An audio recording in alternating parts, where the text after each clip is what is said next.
Half a day, half a day, half a day. Yes. Wanted to try that. It felt good. It's something that one of my really close friends does when he sees beautiful women. And as they walk by, he's just like, half a day, half a day, half a day. Ooh, wow. You are beautiful. And I know if he's listening to this right now, he'd be laughing his ass off because he knows it's true. And I wanted to try it for this podcast, and it felt good. I felt good doing it because we got a good episode coming up for you today. So, welcome. Sponsors. First, this episode is brought to you by Mortuary. They are a small family-owned and operated mortuary that has been serving the local community for over 45 years, 47 years to be exact. So, 50th year is on the horizon, providing top-of-the-line funeral and cremation services during a time when it's absolutely needed the most. And as a human race, the human species, it's something that is inevitable. Everything has an imminent end, and why not have it beautiful and something that people can you can memorialize your loved one, or people can memorialize you when this inevitable time happens. So, for more information on plans and services, contact 477-1311, area code 671, or visit them at South Route 4, Sinahanya, only when needed. This is right on Route 4 as you pass the gas stations going to Ordit before Chatwood Bridge on the left. This is how we do things here on Guam. This is how we explain to the people where things are at. And if ever needed, if you want top of the line service for funerals, cremations, Addis Mortuary is where you want to be. They are big enough to serve, yet small enough to care. This episode is also brought to you by Stroll Guam. Go and visit the Stroll Guam website today at strollguam.com. and download their app at the Google Play Store and the Apple App Store. And there you'll be downloading the most convenient, affordable, and safest way to get around this island. I use it. I like to use it, especially if it's a night out of town or we're going to go meet someone and we're going to ride back with them. We're at a friend's house and, we have a little bit too much to drink. No designated driver. Guess what? Stroll Guam is there for you as an added benefit of being a Master Random podcast listener. Use the code word RANDOM19, RANDOM 19, and save $10 off your next ride. You can even be a Stroll Guam driver. So go visit strollguam.com and find out more information on how to become a driver and make weekly direct deposits into your account today. My next guest on the show, more like bro, he's helped me with the podcast, getting it launched. Even before we launched it, he was knees deep in it, shoulders deep, head deep, and he's back on the episode, on the podcast, excuse me, and it's our first episode doing together, like sitting face to face. We've done episodes together where he was in Hawaii and I was here. Anyways, Tony Villena, one of my really close friends, and just someone who's been a large part of this podcast, and just the fact that we had the chance to sit down and talk to each other about something that's been bubbling and boiling over the last couple weeks, the marijuana bill. And it's cool. We dig deep into the bill that was introduced and passed through the legislature and is currently sitting at the governor's office for review, or for signing or veto, or to be lapsed into law. And we sort of discuss it, break down certain parts. We go on wild tangents. We do friend stuff. We do homie stuff. Just talking to each other. So, large disclaimer. Do not take anything that we say as official or legal advice. Always seek out some kind of lawyer, somebody who has expertise in a lot of these things, because this is just our opinions. Nothing is really set to the wire, set in stone of what we say. It's just really us throwing out our ideas on, maybe how the bill could improve, or maybe the future of where marijuana will be here on Guam. That being said, let me get to the conversation with one of my close homies, Tony Villena, on the podcast, Master Random. Check it out.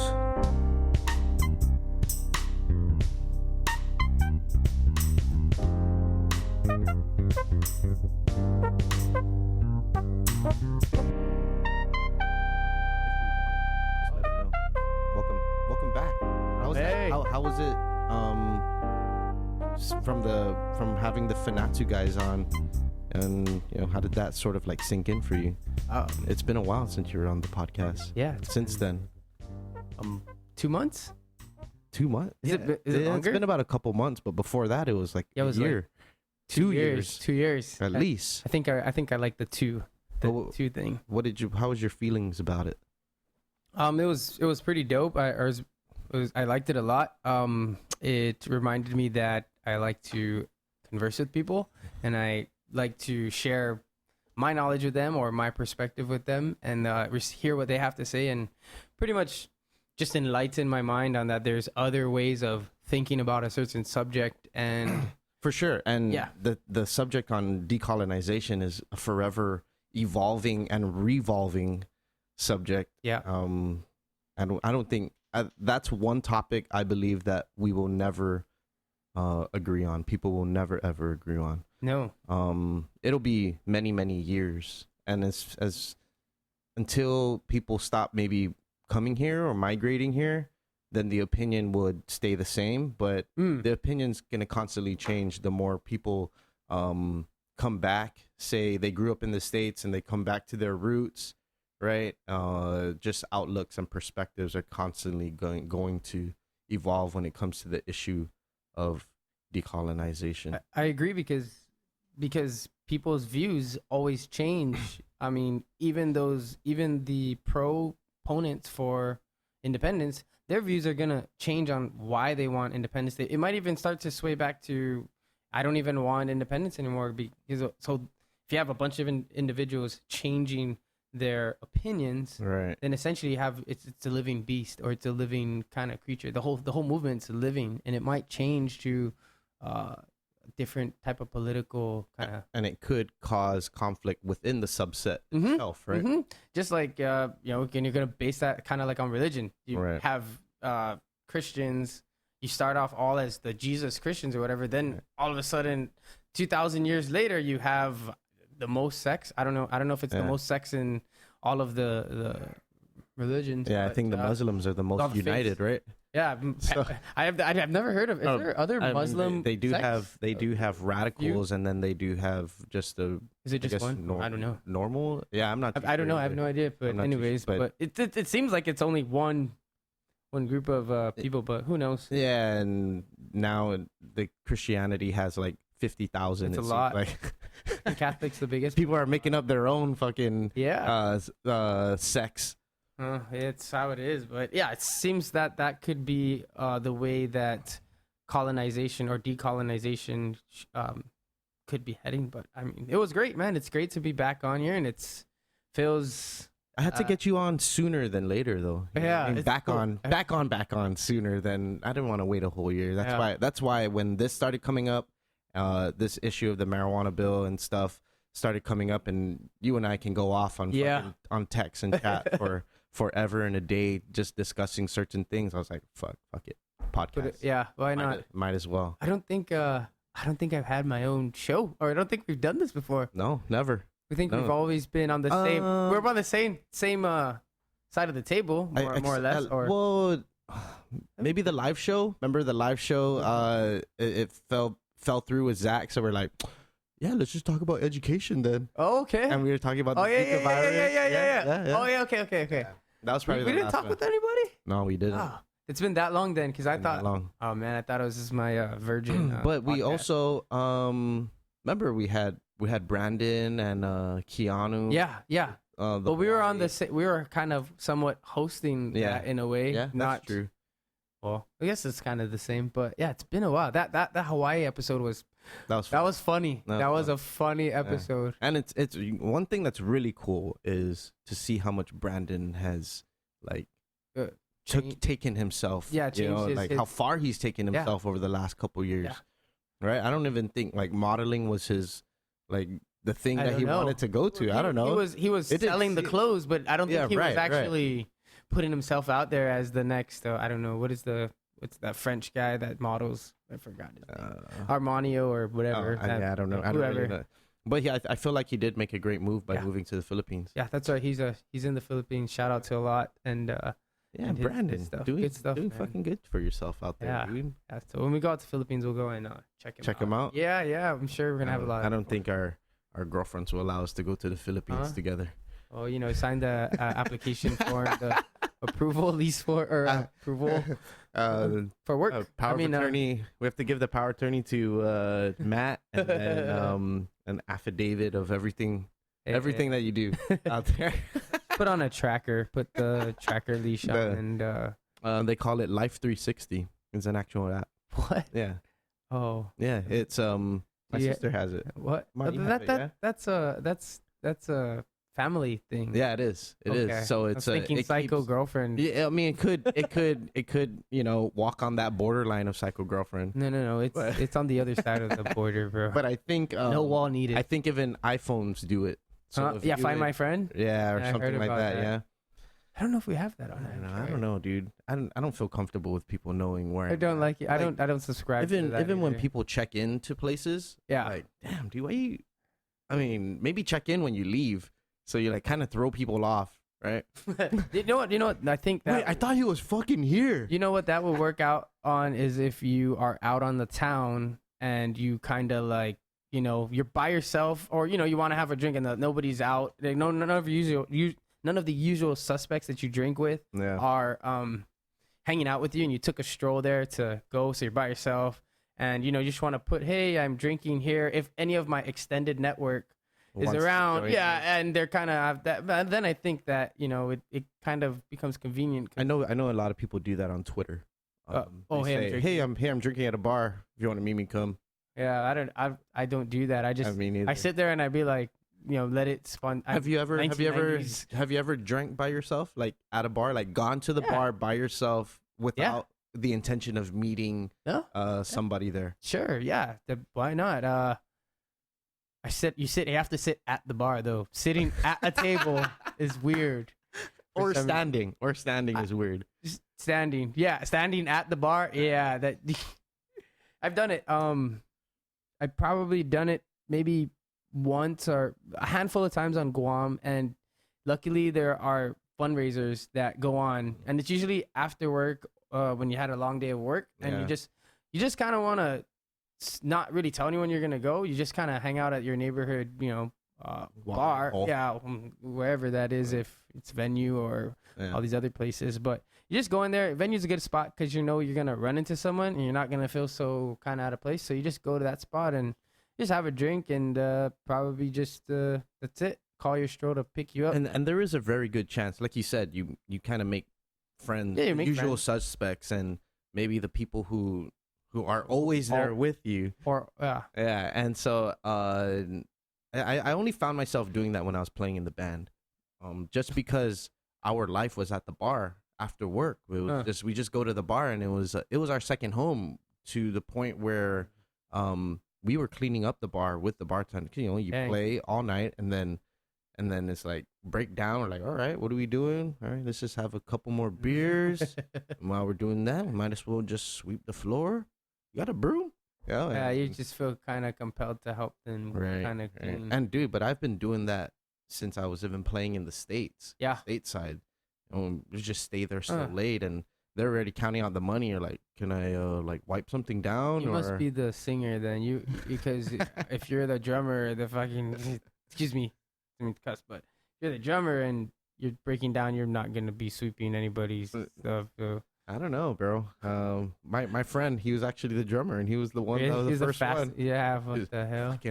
Freaking wiping it down. I don't know. Shit, I take the longest, but I guess that's just me. But yeah, I've done it once, twice. But yeah, I don't know. I was just randomly, and it didn't feel like I was going there because you would meet someone. Yeah. I was telling you earlier that I haven't drank for a couple weeks, and then I think as we get older, and maybe it's because I've been exercising too. I've been putting a lot of like strain on my body, and so now that I put a toxin into my body, my body was just like, whoa, holy shit. What the hell yeah, is and this morning, dude, I had the worst just headache and just hangover, and it shouldn't have been so bad. When's the last time you had a hangover like that? Cannot say. Been a while? Yeah, it's been a while. Yeah, I don't know. I haven't. Maybe around the holidays. I haven't been drinking since the beginning of the year. The last time I think was maybe 2 weeks ago with you, Right. but I do it usually on the weekends, so I don't feel the. I'm out for a day. Is there something about being in your 30s of really trying to maybe take care of your body a little more? No, I just need to function at work the next day. Okay. For me, that's like I need to be tip-top shape the next day, unless it's like a half day for the typhoon and we're just securing or something. Right. Even that, you can't do that. You gotta.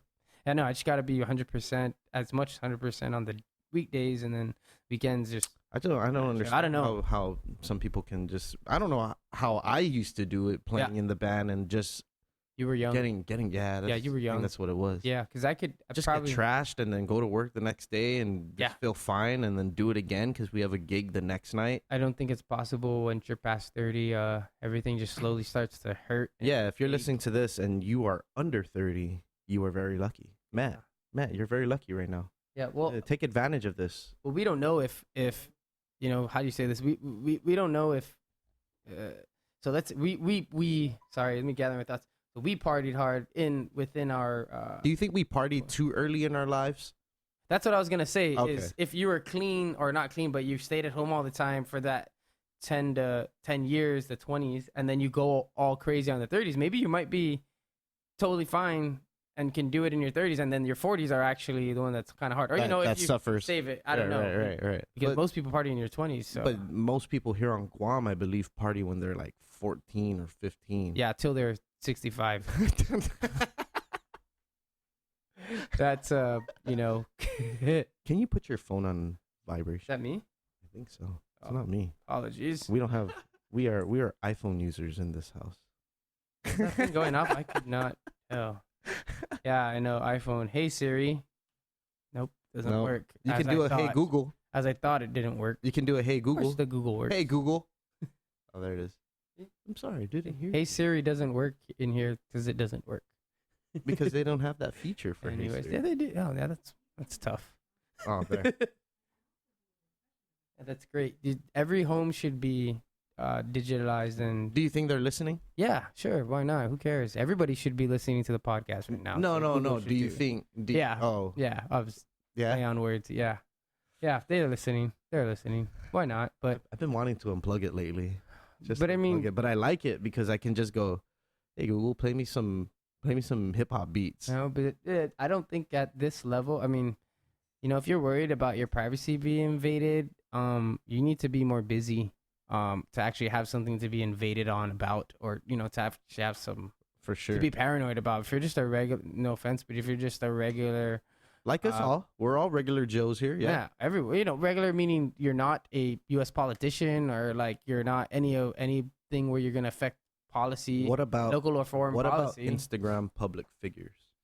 So, yeah, those.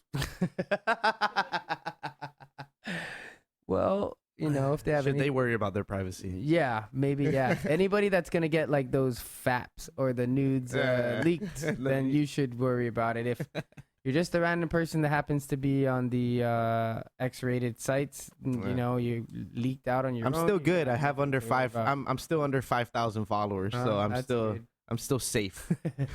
That's good. So as long as you don't have the check mark next to your name on Instagram, right? No one really gives a shit right now for no. Sorry. You can have your life listened to on and on and on. Yeah. Kai was just saying she Googled her name and she was like freaking out. She's like, "Whoa, why is all this information, online and When did stuff?" she do that? Just last night. Don't you ever Google your name all? I Google my name all the time. I probably just to make Google sure my there's name. not too much things on there. Maybe once every like Couple 6 months. Yeah. For me. What is it? What comes Just to be curious, but there's a lot of people who have my name, so it's not. It's always some Mexican dude. It's always some Filipino guy. For real, for you? Yeah, in the Philippines. Yeah. But it's cool. You gotta meet. I'm nobody. You gotta meet your name doppelganger. The doppelganger. Yeah. You have to. You know what? This, he owns TonyVillena.com, and I've been trying to wait till it expires, and I'm at that point where I'm gonna pop in his office because it gets routed to his. He's a doctor in the Philippines, and it gets routed to not even TonyVillena.com. It goes TonyVillena.com, then it goes to AFV group or something like that, and it's in the Philippines. I was like, dude, one of these days I'm just knocking there and be like, hey man, since you're not actually using TonyVillena.com, can I just buy it from you for like $1,000? But what would you use it for? Who cares? Doesn't matter. I will have it not route somewhere else. Whatever it wanted to route to. Just gotta start your own blog then. Do you have buada.com? No, I don't. I don't. Google I that have up. masterrandom.com. That works. I remember that. So. It's good enough. So but what would you use it for? Nothing. He's not using it for anything either, but it doesn't even, it goes somewhere else. So, Mr. Anthony Villena, doppelganger name, I'm gonna knock on your door when it's doppelganger name. Yeah, the doppel name, and then I guess. Yeah. So, yeah, that's cool. You guys should all Google your names and really find out how much information about yourself is on the internet. Not much, because I'm not in any public eye or anything. There's not really much there. Yeah, I'm surprised too. I mean, even with me doing this podcast for so long, it doesn't pop it up. It doesn't pop up. Not really. You must not write your name on the. You must not write Buada on a lot of the descriptions, because that's how it queues up. It crawls the sites for. I'm pretty sure if you put Google Random, Buada, it'll come up Master Random stuff. But if you use my real name, then it'd be like a bunch of dead people. Well, a lot of older people have very antique name, and a lot of Mexicans, like I said, so it's not a bad thing. I think it's whatever. I think it's cool that you can do that nowadays, but it's also uncool when people are looking for dirt on you. Right. And they have some malicious type of what you call this things that they want to do. Ill will intentions. Yeah. So but anything you should do is should always be in the grace of God. Oh wow. Anyways, nice. Yeah. I'll take my sip after you take your sip. Okay, so we don't create this dead air situation. Yeah, man. Anyways. Before we went off on a wild tangent, I had brought up the marijuana bill. Yeah. And what are your initial thoughts on it? We've been sort of following it. Yeah, that's how we went on the wild tangent. Is we said we've been texting about it, and we said let's do a podcast. And your initial thoughts? Initial thoughts without reading the bill, but just being able to follow whatever's in the media. Oh, okay. And directly from the YouTube channel. Okay, the legislature channel. I think there's a lot of fear. My initial reaction to just. Did you watch any of the public hearings? Some of them. Here and there, I watched some of it. I still have to read and watch a little bit more of it, but it's very tense. It just has this tense atmosphere in the legislature that seems like you have these group of people that want to be pioneers or want to just say, hey man, let's just do this. I want to be the guy. Yeah, or I don't know if they want to be the guy, but it's like this has been talked about so long, and it's like you want to get that little hair off your face that you've been looking at in the mirror, and you just want to pluck it out already, but it's like, let's just get this done with and just let it pass, and then we'll iron it out as it progresses, and however we see any problems with it, like let's just go off of that. Let's stop talking about it and actually do something about it. Then you have these people. But we did. That's what I feel like. But we did do something about it in 2014, 15. Right? But find out when the referendum. Yeah, it's that. Yeah, it's that. So I mean, we did do something about it, but we didn't continue the work. Yeah. Is the same thing going to happen to this bill if it was to go into law? That's a good question. We'll find out. You know what's gonna happen, but I think you stirred up the community so much. Not you, but I mean they Right. stirred up the community so much that it's think it's gonna be one of those decolonization type of things because let's face it, most people have seen marijuana, probably seen someone smoked it themselves, whatever. It's there, like that's not sugar coated and all this stuff. It's around everybody. It's around everybody. Right. So Yeah, it's around, comma, everybody. and so I think that where was I going with this?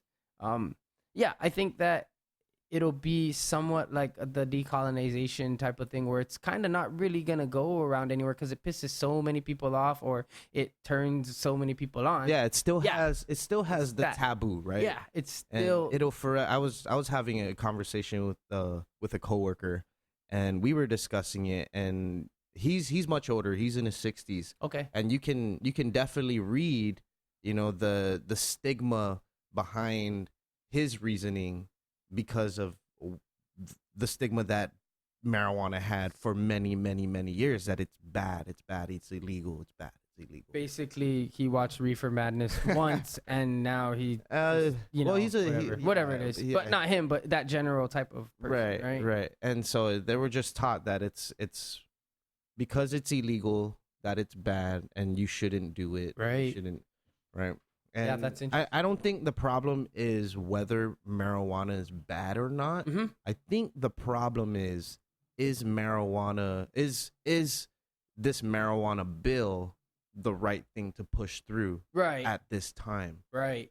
I see. And you mentioned, it seems like people are there's a group of people who really want to be the person where Good. hey, I wear the patch, I'm the guy that or lady that I don't think they help see push it this through. that way in a way, But- but essentially it's giving off that let's it's almost like let's just get this out of the way too. And the same time, it's like, hey, let's push on. But what's the rush? I mean, we don't. Here's That's I true. had some time to think about it, right? And it's California have legalized recreational marijuana, right? Oregon, Washington, some of the pioneer states in the legalization of marijuana on a recreational level. But before that, they had a very, very stringent medicinal program, right? Yeah. Even the same. That they all followed, and we don't have one. We don't have a program. We don't have regulations for medicinal. Well, what's the So- rush? Yeah, What's the rush for anything kind of thing? but I'm saying, what's the rush to take it to recreational rather than work out the medicinal part so that Right. when the medicinal part is well and established, then we can start being like, okay, well, medicinal is working out pretty good. Right. I think we can now do it recreational, and we can sort of use the medicinal regulations as sort of a backbone to what people can follow on the recreational side of things. Right. But it's almost like there's Maybe I'm not that educated. No, I'm it's just okay. Talking shit. No, it's right? okay. I think that makes some sense. I guess to people, and to me it makes sense. But at the same time, it seems like what you're saying is they're trying to sprint before they can crawl. But at the same time, is there really a pathway to where it says why should you do medical first? Why can't recreational be the why can't it be the other way around? Why can't you just have it rec and then medical? I have no idea. I just kind of asked that question. No matter what, they I need don't know. regulations, right? Yeah, they're There's gonna need- be some right. sort of board Yeah. to determine what's what and how people are to consume Right. Right. marijuana. Right. Yeah. So why? I mean, I don't know. Why not rec first and then figure out the medical? I don't know. I have no idea. I mean, why isn't it the other way around? Is that just how there's some? I don't know. Who knows? I don't know. I was just kind of an open-ended question. Well, it's just sort of the way every other places went, right? Right. Nobody just went straight recreational, That's true. right? Well, Guam wants to be the first, or one of the first to. Well, Saipan is the first, Oh, okay. in which I did hear that in the wind, I heard in the wind, Okay, little that birdies. that Saipan actually will be nixing their marijuana law. Okay. Wow. Legal marijuana law, because the feds came down hard on them and they may lose some federal funding. Well, guess it's gonna call the feds out to we lose some fundings ourselves. I wonder what kind of funding it has to do with it. And I'm gonna wonder where the heck are these seeds gonna come from? Yeah. Because it has to. It's what comes first, the hen or the egg, right? Kind of thing. It's Right. like, so if you cannot ship these seeds in, and gosh, we know the seeds are here. Right. But I mean, I didn't finish reading where you're gonna actually buy. I don't know if there's anything in here that says where you have to, where the seed comes from. Yeah, this evening, ladies and gentlemen, TVille is our subject matter. Well, I just read a few. I read on a the first little more. 15 pages of Yeah, or whatnot, 20. Yeah, so I don't see anything mentioning, and I could be wrong. Matt, if you want to just control F or command F and look for seed or something germination or anything like that, and see if there's anything in here saying that you have to buy the seed from somebody. Where's the seed gonna come it's illegal, from? Right? It's illegal. It's illegal to send plants right anywhere or any cultivated marijuana or seedlings through the mail. Yeah, you can't do that. But Yeah. anyways, it's already here, so that's kind of funny. So it's right. so it's I mean, like it gets here. maybe it's not in here. So if it's not in here, then dude, So what's totally the problem? problem. So why Totally cool. Why even need to even put a law to make you it don't need legal? to. You don't. Well, It's you don't. already You don't here. need. Yeah, People are doing No, it. it's here. Yeah. The So only it's like, reason is you don't need to put in the law that the seeds are. Yeah. You have to buy it anywhere because the whole reason there. why it's going to go in people want it to go into laws to make money off of it, right? Now you can tax marijuana yeah. and tax people for consuming it, right? Yeah. But- so But the biggest unknown is what is the industry, you know? is there an industry? Is there an industry? yeah. So You know, here, has anybody done a study? I'm gonna. No, I don't know. I have no idea. I don't see. That's the thing is, how are you gonna do a study if it's illegal? You can still How do you do studies. that? How would you do You that? can still perform studies, but I don't think there's any. You can call an independent third party Right. person or company Cool. to come in and do a study on marijuana here. The on consumption of marijuana. You do surveys by Yeah. asking people if they consume, how many times How they consume, frequently. yeah, how frequently, where they buy it. Nah, but there definitely are. What's That's wrong? fine. What's No, it's wrong? good. Just good. Do you good. need to move it? Nothing. No, You can pull it. it's fine. Oh, okay. Okay. But anyways, so yeah, just keep going. There. That's perfect. Okay. I want to not keep like hunging over the. Yeah, super flexible. Anyways, yeah. So go ahead, dude. I'm so sorry to interrupt. No, edit that part out. What was I trying to get at? Yeah, doing surveys, right? Right, So right, you would call a third party contractor to come and do these independent study. But the government isn't going to pay for that. Yeah, of No. course. Yeah. But I mean, are they gonna? But how about these? do they need to do it? How about these advocacy groups? Yeah. Right? No one's gonna pay for that. That's what's. They can totally take that money or take some money or get their advocacy members and be like, okay, everybody put in Fundraise. $1,000 and we're gonna get this study done so Yeah. that we can prove that there is an actual industry for marijuana here. Right. Or they're gonna be. We Let's don't have know. a fundraiser at the bar. Right. Because that's legal. I mean, so we 'cause- can fundraise for something that's illegal, so that we can get it legal, which we don't even know why the legal thing is legal in the first place when supposedly, according to the advocacy groups, that alcohol is more dangerous than weed. So it's kind of funny. But I don't know if anybody, as soon as you have a study that's on the table for a study, they're going to say the hospital needs money and the kids need textbooks, and that study's never going to take off. It sounds good, but at the same time, it's like, come on, are you guys going to appropriate money for that when you just think that they need money? You need money to do that. And now you have people trying to generate revenue for the island, but it's questionable. And, Right. and just some kind of, I want to read off you said they're going to tax the sale of it. What they're taxing is from the transfer from the cultivator to the retailer. So they're not going to, Matt, can you bring that up? They're not gonna- on the TV here. they're not and gonna then, tax. on the screen so Yeah. everybody can. oh yeah, you can show it. Okay. So it's on page 17. I'm just going to straight read it. Yeah. So let me know, but it says excise tax on cannabis, and I don't think there's any part about any other taxing. Because we don't have a sales tax. We actually don't have a sales tax on Guam. We have what's called a business privilege tax, which is I think still 5%. And that's pretty much charged to the retailer, or the retailer charges the customer that. It's not a sales tax, but it's like tax is a tax, man. No matter how you put it, it's ultimately gonna be just government. Right. But anyway, I think that's cool. I like tax. I like taxing if you use it properly. It definitely is a source of revenue, right? And that's always good. I wouldn't say I like tax. I would just say I think tax is good if it was used properly. But how much weed is actually grown here? So we don't know. That's the study. But see, because you can't study that because it's illegal to grow it. So how are you gonna figure that out? Maybe you can base it on the amount of bust that we're.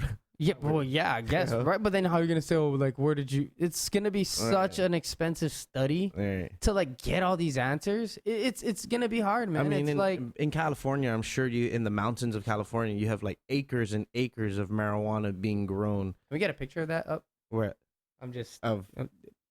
That could be acres and acres. Acres of marijuana. There's a marijuana over in the hillsides he needs a reference. He needs a reference. Of Umatic, or down in Umatic, or not in Umatic, but where's the flat? And Gigo? No, that's not the best place to grow. Somewhere down there.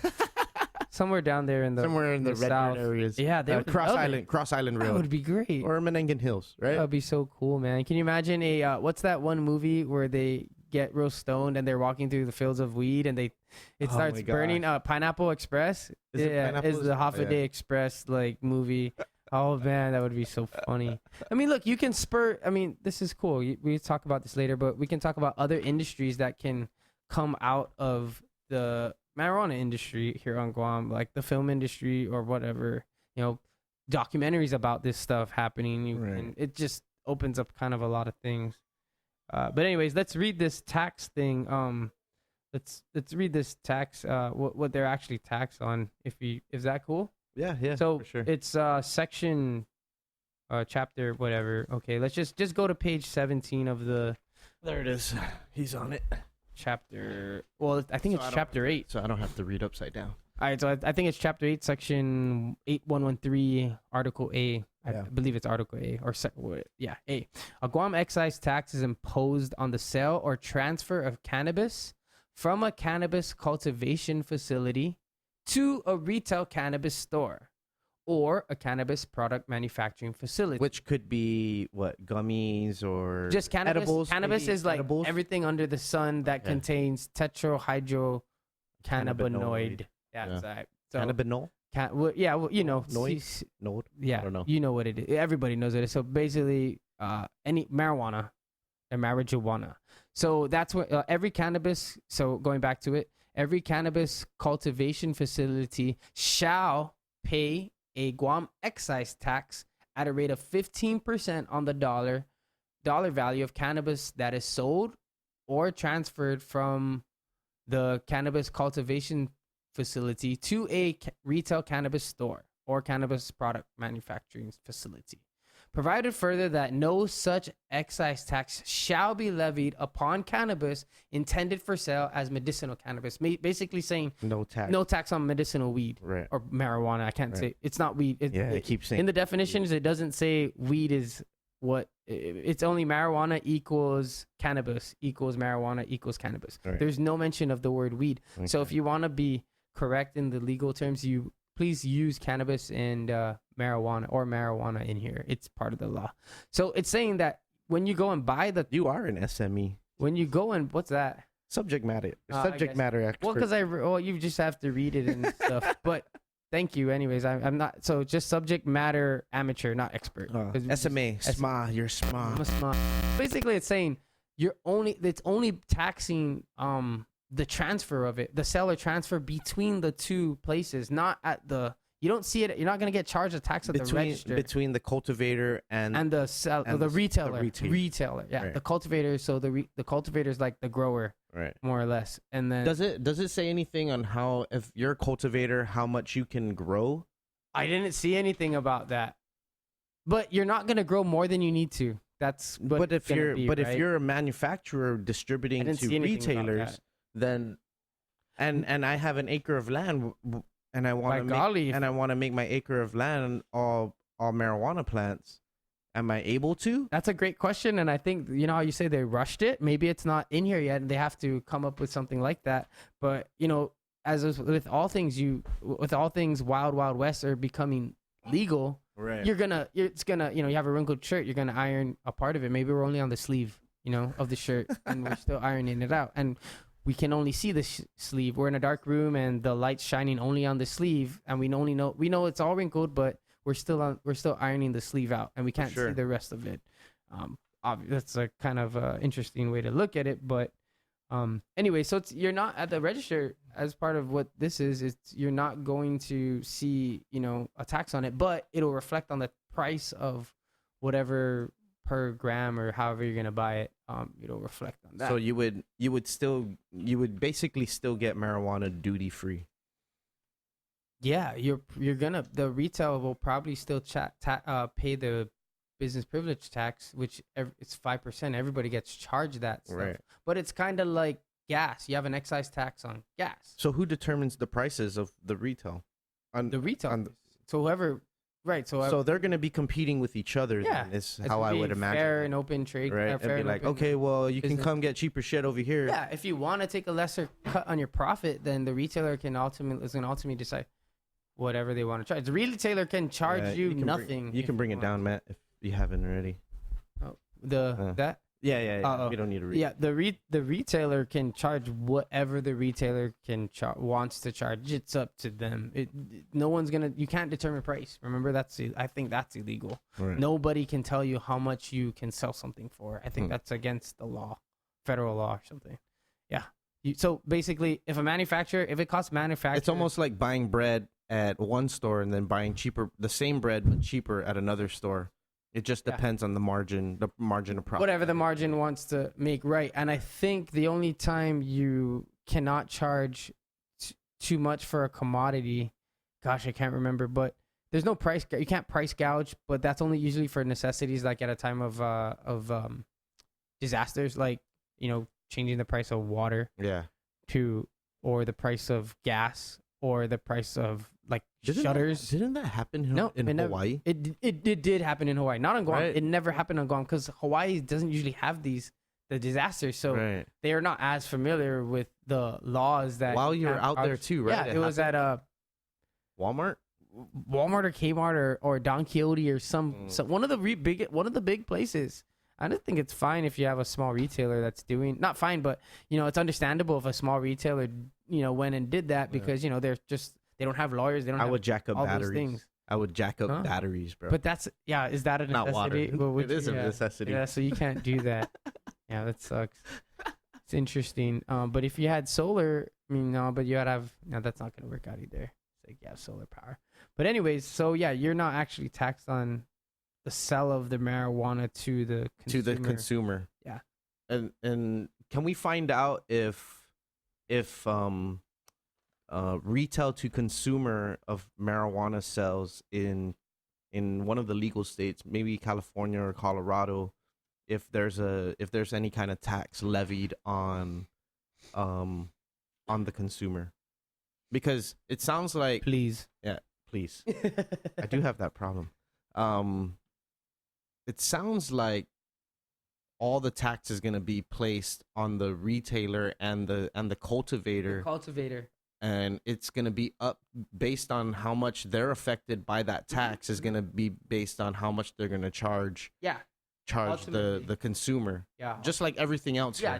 Right? So the wholesaler here on Guam, a wholesaler does not pay tax on anything. Like, well, I mean, if you're wholesaling goods like regular, like normal, these equipments, right? They're bringing them in. You're a wholesaler of something. I don't believe the retailer pays the tax. The wholesaler may pay like importation fees or whatever it takes to bring it in. But in terms of ultimately selling it to somebody, the consumer, that's called, you're a retailer at that point. So let's say, you know how some people want to go buy wholesale. That's why people want to buy wholesale prices for food, or let's say you eat a lot of rice crackers like myself, and you Right, want to right. go to the wholesaler because you just buy a lot of it. Right. That wholesaler has to pay the 5% business privilege tax fee, because who's the end user? Me, right? Right. I'm not reselling it or retailing it to anybody else. I'm consuming it. So they It's going still in. have to pay the 5%. They're gonna, yeah, at that point they technically can't sell it to you because you have to have a retail license in order to buy it from them. Uh-huh. And I think that's in here somewhere where it says you can only sell to a retailer. You can only sell your product to a retailer, and obviously you're gonna have to ask for your retail license. You're supposed to Right. ask for your retail license. So you're probably going to have a few businesses who are the main cultivators Oh yeah. of marijuana. Oh hell yeah. Oh Yeah. hell yeah. Yeah, you will. Whoever owns Coco's Island, they're the Uh-huh. ones that's gonna. But then you gotta have a boat to go over there and Right. bring the Is- marijuana over. Is that considered? That's an expense. Importation? No, if Coco's Island under the jurisdiction of Guam, I don't know. Is it I mean, part of is it politically is part that- of Guam or CNMI? could be I think illegal, it's man. Guam. Because think it's because Guam. you can't ship marijuana through the mail from Agana to Barragata Ooh. office. I think that might be an importation because you'll be going over the waters, and the waters International waters, right? and that water, depending on depending on that piece of water that you're traveling between, if that is federal, if there's any federal has jurisdiction over that stuff, and maybe someone can say they do, Right. and then you'll be. I don't think anybody be owns the water, busted. Axer. What are we looking at, Matt? Um, Just checking it out. Yeah, I don't think he's supposed to show that up yet until it's on the big screen. He's doing the research. Oh no, but it's not up on the. It's not up yeah. on the video, the stream. Oh, okay. Yeah, it's just us. It's there. On It's the just back. us. Yeah. We Oh, can okay. See this. Anyways, so Yeah, I guess. that's interesting. I think that might be illegal, dude. I think that might it be. will. I think. Well, think about it this Right way. there. When you Maybe. no, it wouldn't be, because there's no customs immigrations that are seeing you at the docks between. That's part of Guam. I don't think that's illegal. I don't think so. See, if the Coast Guard pulls you over, then yeah. See why? That's interesting. Good question. Yeah. I don't know. No one owns the water. People own the water within a certain area on and off the shores. There's a certain But you miles you do, off you the do shore yeah that- you do that reach you a point of Yeah. Yes. Wait. international water. Yeah, and I think there's a certain. I don't know what it is. We can find it out. But there is a certain. Matt, you're gonna have to do a lot of research tonight. So. Sorry, has he done this a lot with other peeps? I think Blake Watson has taken advantage of us, of Matt. Yeah, so I mean, there's a certain number of miles that the federal guys and the local guys have enforcement officers have jurisdiction over, because Yeah, go to that this first makes one. sense. What about Upper Harbor, man? And, The counting one. I mean, you can't just go out and kill someone in the middle of the ocean and not be expected to be prosecuted by anybody. That doesn't make sense. If a crime happens out there, I'm pretty sure you're gonna get tried on Guam. Right. On that- Or let's think about how about the cocaine that's washed up Yeah. on the shore, See, right? that's you're gonna be tried here in Guam, and you're not gonna be tried in the ocean court system or anything like that. So Atlantis. I think, Atlantis. Just go ahead and go down. Let's see what this is all about. I just want to see if there's a tax levied from the retailer to the consumer on in these legal states. Just keep going down. Recreational. Go ahead, keep going down. Here we go. All right. Maine, California taxes. There's a cultivation tax. There's a tax on harvested cannabis entering the commercial market imposed on cultivators. Cultivators are required to pay the tax to either the distributor or a manufacturer. Wow. At last check, the rates range from $1.29 to $9.25 per dry weight ounce of cannabis flowers, leaves, and fresh plants. However, these rates are subject to change and must be researched often. So you have to pay the tax to the distributor?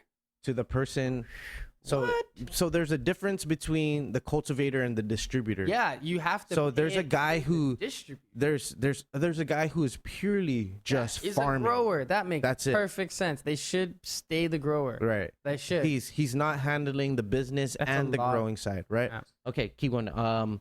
Cannabis excise tax. This tax is imposed on all purchasers of cannabis and cannabis products, including medical cannabis, at a current rate of 15% of the average market price of the retail sale, which this seems like this is kind of when you hear after. excise, it's usually Right. Retailers must collect the tax from the customer and pay it to the distributor. Oh, okay. So it's probably gonna be similar. Like you'll probably collect the tax from the customer. Yeah. So that's probably just depends on how they structure this thing. I don't know if it says it here, but you could do it that way. Where that's what the business privilege tax. Sometimes that's how it just depends. People can include it or exclude it. So what does it say in this that we're doing? So it doesn't say anything on how it's gonna be done. Oh, by the way, this is from accounting. Here. This is from accounting today. The Department which of I'm assuming is a pretty good Can source. you go back to the bill, please, Matt? Yeah, Matt, you can bring this up for everyone, bro. Section B is everyone's department. looking There at we go. So right there, it hasn't been established yet. So the Department of Revenue and Shall Taxation establish. shall. That means they better do it, or else. right. Procedures for the collection of all excise taxes. So the Department of Revenue can say, "Hey," and say exactly copy that bill. But they'll be collecting taxes from the cultivator. They do whatever. No, well, they'll decide that. They'll decide how that will be. Done, whatever the procedure. So this is a very bare bones. This is bill. really bare bones. Yeah, it's like let's go just establish kind of like the framework of it, or like you could say the skeleton, or just the bare bones. Yeah, exactly. Yeah, I know what you meant now. This is the skeleton, man, and then we'll figure it out along the way, and it I don't know if it should cover mostly everything, man, that's in here, and of course. It's good that they throw something out so that people can dissect it and can go, hey, you need to rewrite. I think what we're doing. You can make an amendment of the amendment of the amendment. Yeah, I think what we're doing here is pretty good. That's okay. okay. I mean, yeah. I think Okay, go back to accounting today. I want to see. to have please, Matt. a disclaimer. Chapter we just didn't finish chapter 9, which is basically the cannabis control board, what they can and cannot do, what they can the establishment of the appointing of the members, qualification of the members, their meetings, the staff support, duties, limitations of what they can do, and then the fund, the cannabis control fund, and that's going to be an interesting read. I see. Topic. Okay. Sales and use tax. So it only sounds like there's a one-time tax. That's it Yeah. for this. Yep. That's right. 15% tax in just everything, and from the cultivator to the manufacturer or the retailer. Okay. So we're on tax number 3 now for California, right? Sales and use tax. Those who sell cannabis and cannabis products to consumers are generally subject to sales and use tax. That's a typical sales tax, right? That's usually the retailer. That's usually the retailer, but These taxes must be reported on a sales and use tax return. If sales tax is included in the price of the items, which is how it's kind of it must be explicitly stated on the invoice. The above described excise tax is also subject to sales tax. Basically, what it's saying. So, like for example, on Guam, it's like $5 for whatever. They don't put it there that the business privilege tax is 5%, and they don't show it like they do out in the States. You really don't do that because it's a business privilege tax. It's not a sales tax. That's what a sales tax is. A sales tax is this item plus the sales tax equals your item plus tax total, right? It shows it's based on the physical exchanging of here's this product, right? Give me the money. The government's hand is in there, and you have to show the hand. There's the tax. Yeah, right. And then business privilege tax. So on the receipt, on the invoice or the receipt, it's going to show sales tax. Sales tax. Yeah. So maybe you can pull up the difference between business privilege tax and kind of see what this, because that's mainly Guam's main the one you hear about GRT, business privilege tax. Right. It's just it's Maddie, sales is only on the sale of the actual item. Right. Here's Colorado. Incidence of tax. So excise tax is imposed on the retail marijuana cultivation facility, which pays the excise tax to the Department of Revenue on the first sale and transfer of retail marijuana. to a retail marijuana store or a retail marijuana products manufacturing facility. So similar. So they got bases of tax and then they got rates of tax. So compared to California's, they have their rates of tax are something that sort of just kind of bounce around, or all forms of the cannabis, whether it's dry product, flower, or Right. plant, all have the same tax. These have different rates levied on the taxes. Go down a little bit more. Oh, all the way down to the seedling. Oh, go up. Oh, it has There you seed go. rate. All right, $3 per seed. So that's the tax rate imposed on per pound. So $1,200 per pound for flower rate. General sales tax 2.9%. Retail marijuana licenses. This is talk about licenses for It's up to $5,000 for the application. So it, to be a retail. it retailer. just says so I think the board that's where the board comes in, and This is how I know we're sort of like many years Wow. away from yeah. from it being an actual like. I mean, yeah, I think it can. Yeah, we're like maybe because you got to appoint the board, right? The board has to come up with all the like someone literally has to go and okay, what are we gonna put on the form? Well, what do we have to? What does it say in the law that we have to do? And then Right. you're gonna have the lawyer to go through it and make sure that's all right. And then they're No, it's gonna gonna have take to some time. they're gonna have to develop regulations to amend this current bill, right?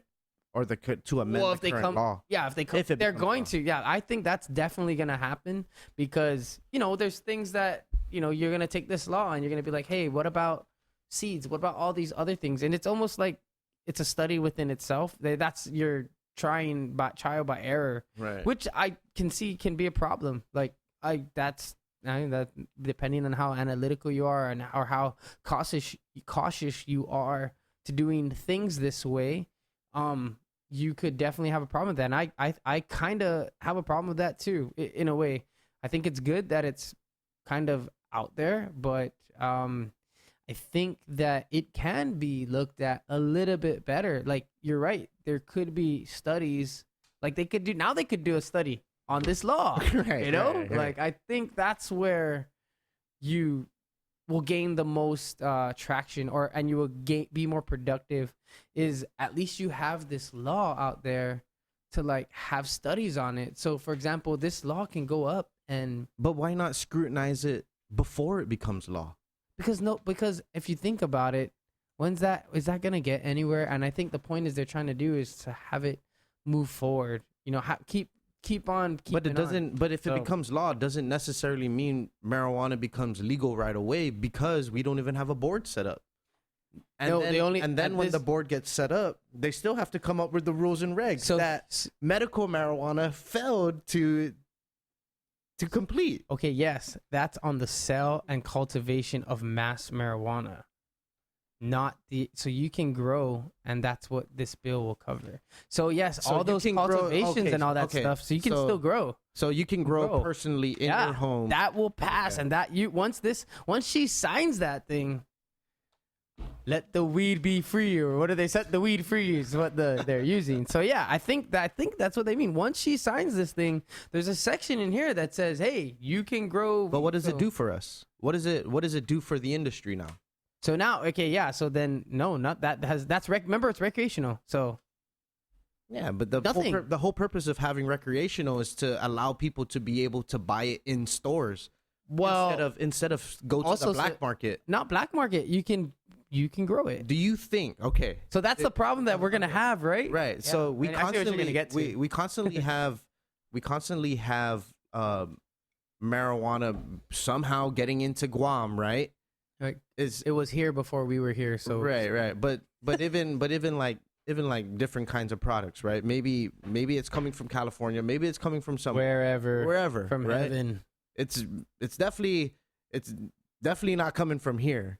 So is Guam's cultivators gonna have to challenge or fight with the black market still and still getting higher quality products? Yeah, there will always be a fight between the two think about it. There's a fight between the two for black market everything and tax on goods. I mean, as long as anybody and anyone can produce it, you're gonna have that tug of war between, okay, why should I pay taxes on this crap, and I'm just gonna make whatever.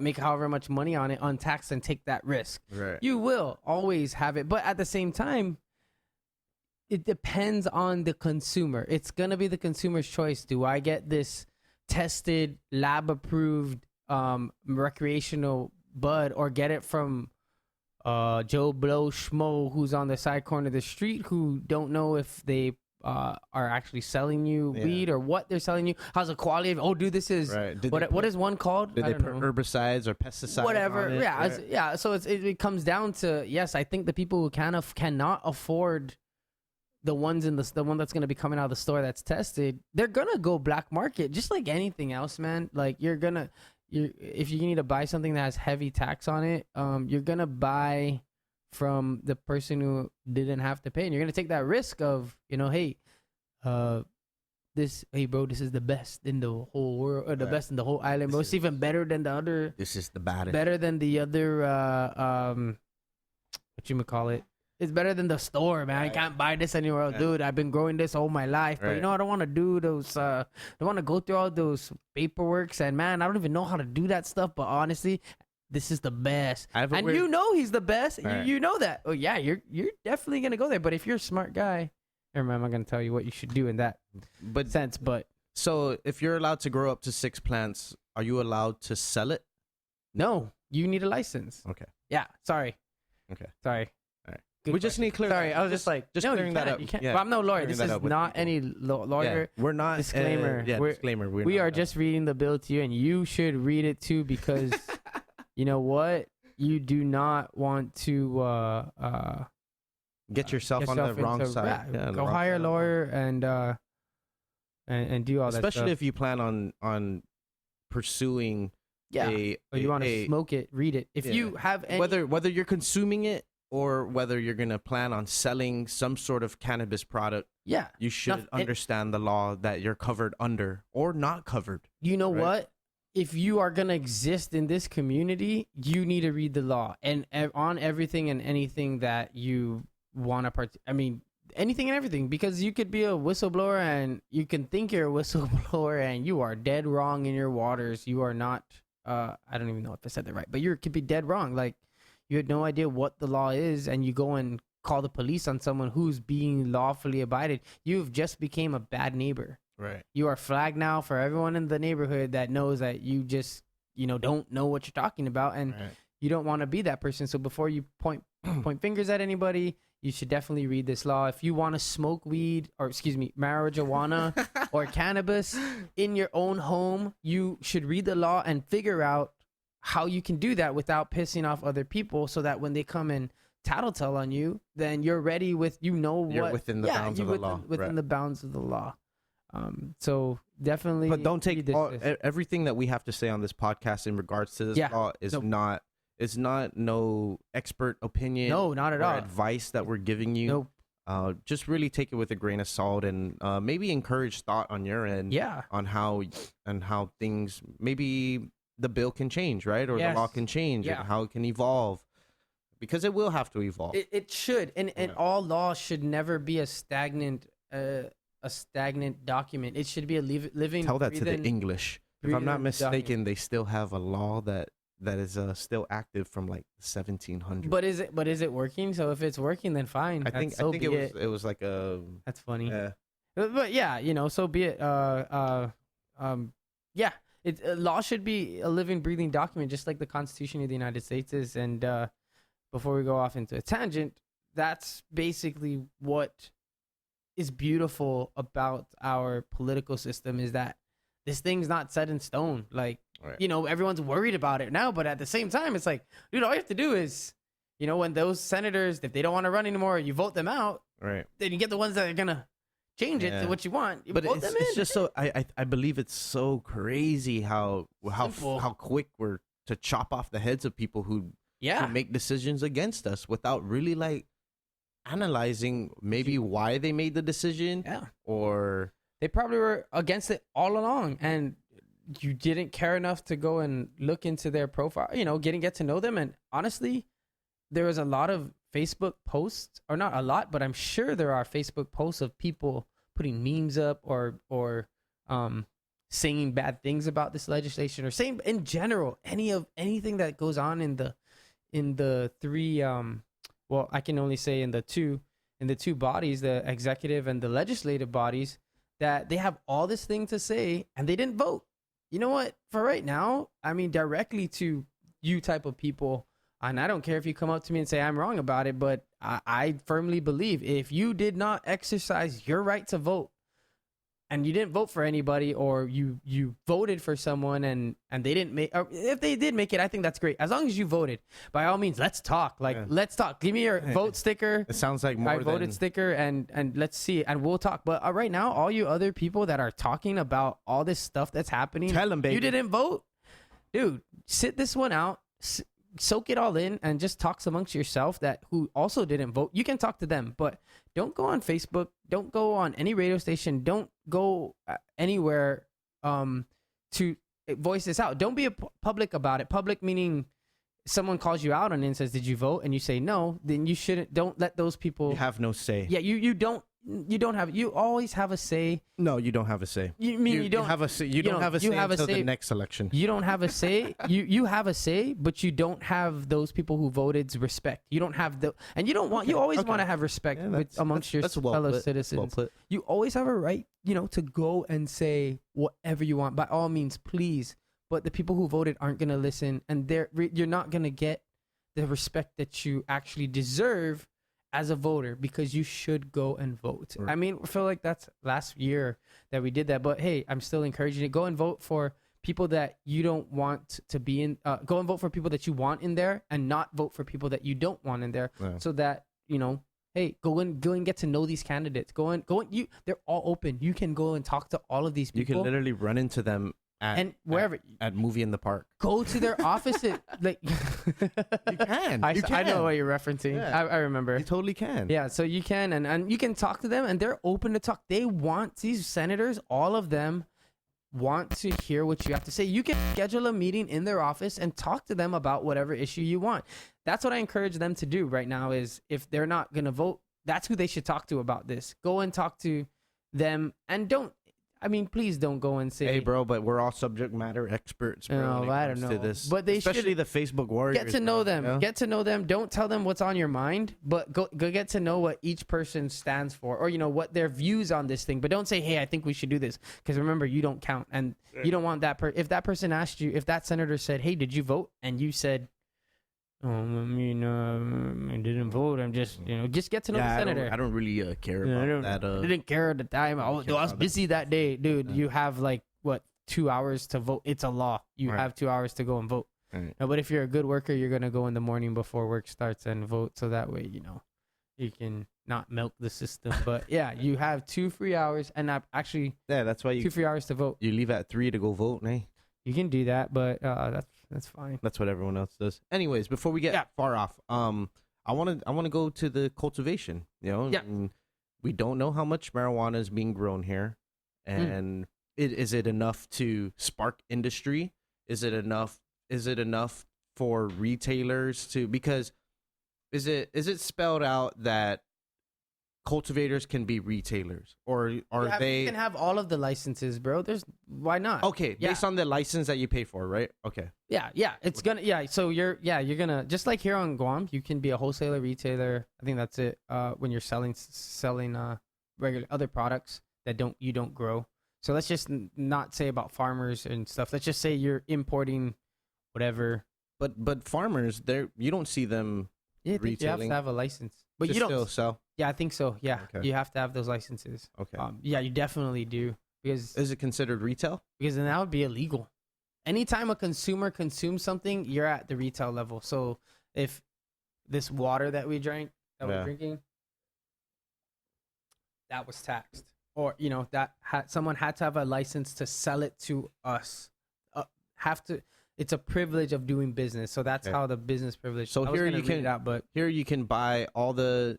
You can buy all the licenses and be the cultivator, manufacturer, and retailer. Yeah, why not? Why can't you do that? There's nothing that's gonna stop you from doing any of that. Hey, Matt, can we get more water here? Please. Please, thank you. So yeah, there's there's nothing stopping you from being a wholesaler and a retailer. You can have both licenses. Yeah, except that it depending on if the consumer takes the product or consumes the product, you're acting in the vicinity of a retailer because a wholesaler needs to sell to a retailer and you have to pay the tax of doing business, which is the business privilege tax. I see. Yeah, we'll find this here and we'll read that business privilege tax because it's nice to know what that actually means because again you should read the law. Not law yet, bill, right? The business privilege tax. Oh, okay. Sorry. Okay. Yeah. So that's what you should definitely figure what that out. Okay, when you find that out, I just want to put in some things about the cultivation, right? Sure, We don't go know ahead. how big. They know how much. So California, I read something that California produces 14 million tons of marijuana product per year, but they only consume 2 million tons per year. So they have a surplus of 12 million tons that goes to waste, which is why they're rolling like 5-foot blunts and machine gun joints and shit, right? That's cool. Like they have no idea what to do with it because they can't ship marijuana across state lines because it's illegal on the federal level, right? Yeah. So yeah, that sucks for them so much. Yeah, and it sucks for Guam, right? Because we're gonna have to depend on everything that's already here. Now they're gonna stamp down on whatever those right? seeds are. Yeah. Wherever they're coming from. They're coming from. That's funny because go ahead. Because now they're gonna be on high alert of all the marijuana products that are coming in because now it's legal. Yeah, do you agree? Yeah, because anything that comes in is illegal. And yeah, because that's a problem. because there's an intent to distribute Chicken or the egg, right? At the retail level. Yeah, chicken or the egg, right? Yeah. Or chicken or the hen. But Yeah. sorry, hen or the egg. Right. Right. What? How are you gonna get those seeds? Where are you gonna? How are you gonna import them? Or Right. Because it's illegal. You can't import those seeds. It's illegal to import the seeds. Yeah. So how do you know what you're getting is of quality, right? You do the test after. So that's probably how I kind of see it. Probably Who's going to test it? Yeah, so there's a testing facilities in here, and then the question is like, what are the basis of those tests? And I think that's where the board comes in to regulate. But there was. I'm gonna go look at it. Honestly, I didn't read that far. They were supposed. Can you see if see where the medical marijuana referendum if they? Oh no, because it was a referendum. It wasn't a law, a bill. It wasn't a bill. What's the difference? I don't know. I might be saying the same shit. I think. Possible. Well, the People might think we're two dumbos talking You shit. get- Yeah, hey, that's exactly what this is. Yeah, That's exactly what this is. yeah. Okay, it's fine. Having fun. A referendum's like a vote, right? Yes. So the people were able to vote whether medical marijuana was going to be. Is that right? Yeah. So a referendum is a vote, Oh, and okay. people are able to decide whether medical marijuana was going to be legal or not on Guam. Yeah. And then they decided that we weren't going to put it into a vote whether recreational was going to be legal. We're going to actually make a law, right? Make a bill to put into law. So, no, you're good. You're good. Psych. Thank you. But anyways, Anyway, yeah. where was I at? I want to stick on this. I don't want to lose where. Yeah, I don't want to lose where I'm at just because. I think it's important because it's the cultivation that's gonna spark the industry. How much are we producing for people to consume? Are more people gonna try to consume marijuana, including on the tourism level, or are people going to? Are we gonna run out of retail marijuana? Like our store's gonna be empty, right? Is the store gonna look like a cheap mom and pop store? Like, this is all we got. This is all we got left. The shipment from the cultivator didn't come through yet. You know, I feel like there's so many finer details that haven't been like Yeah, very definitely. like hasn't been investigated. That's Right? exactly right, man. I think there's a lot to study, and I think it's a good start. I don't know about the timing. I'm gonna remove myself from the timing of this whole. I don't like that argument, or I don't really like that discussion of the timing, because I mean it's never a right timing for whatever, anything really. For sure. So for me to say I don't like talking about, is it too rushed? I don't know. Maybe depends on which side are you on, I guess. But yeah, I think you can study it, and I think it can be studied a little bit better. But at the same time, if not now, when, kind of thing. Yeah, So I don't know. It's whatever. I just believe there's no real education on cannabis. You know, I mean, here in Guam. Yeah, no, I don't. People aren't think so. educated. People are basing their opinions on either their morals, life experiences, the church, or the fact that it's still illegal on the federal level, and reefer madness. Yeah, and what in the '60s, the whole propaganda, whole propaganda era, right? So it's tricky, and I just think it's very tricky. I think it's hard. I don't think you know, at the other end of the spectrum, the super, like, let's just go full, do all the studies we can do. We study, and then we put it out there, and then what? And then, you know, does that mean we're ready to go just because we studied it up? Is it nothing really will?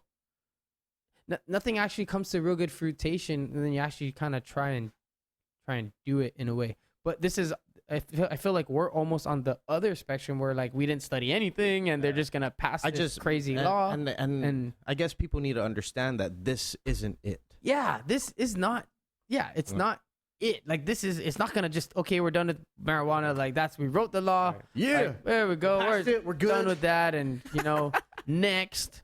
And it doesn't get solved like that. Right, it's not how it is. Everyone just needs to chill, and I guess in a couple of months smoke a joint, and then we'll come back and figure out what we need to iron out here, because you're gonna come through things where people are gonna be doing this doing whatever that's not inside the law, and then they're gonna write an amendment to that law, or they're gonna change the law, and it's like everything else, like, whatever. But how many people are actually reading the law or the bill? Me and you right now.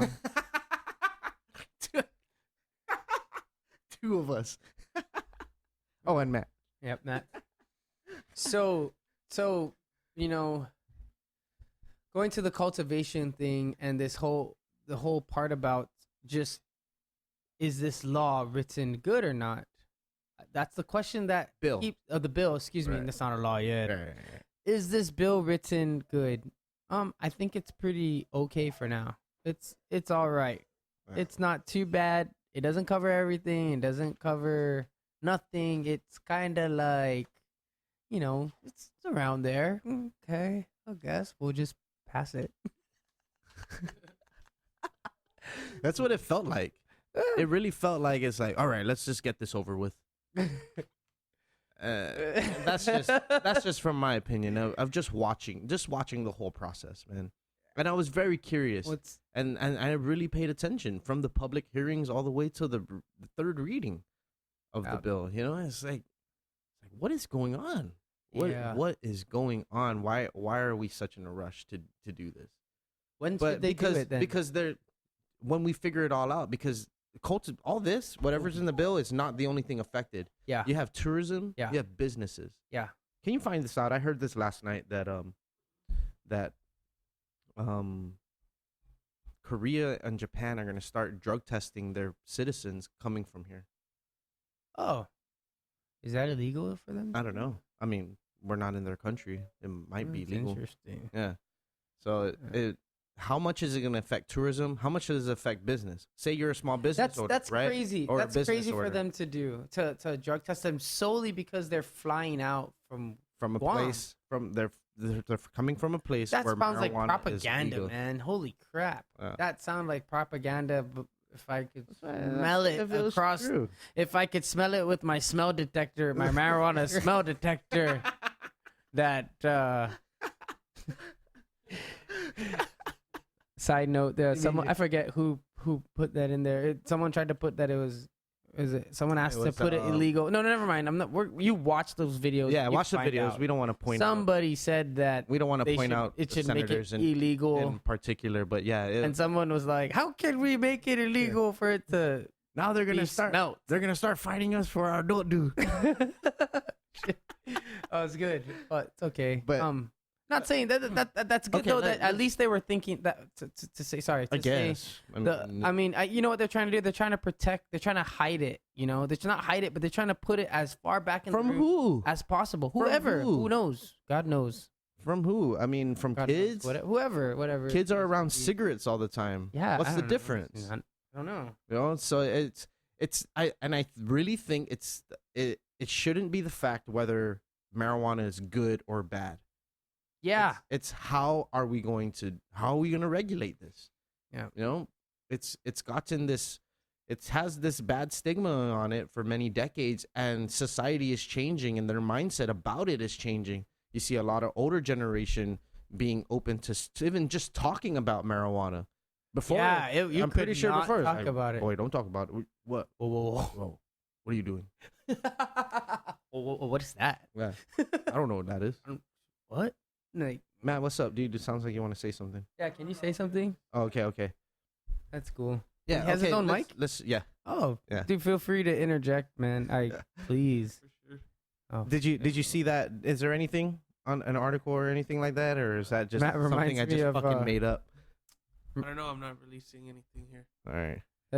Matt's voice reminds me of that podcast, one of the first ones with gosh, I can't remember who's on it, but it was the racing crew. The racing crew. One of the first 5 podcasts you did, and it had Ron Kabuat's brother. Oh yeah. And then a couple of the other boys, and then they try to get It was Ron. So they tried to get Ron to talk. Man, he was the best. He was so funny. I like that, but he was so shy to talk. But man, when he said something, it was when he started talking about it was Bernardo, funny. Yeah. his deer, Bernardo, I'm a cheat link fence. on the chain link. Oh fence. man. Oh, dude. Anyways, yeah, if you want to listen to that, that's episode Some like 4. Funny. Let's use this scenario. Say you're a business owner, right? Yeah. You have employees. Now marijuana is legal. Okay.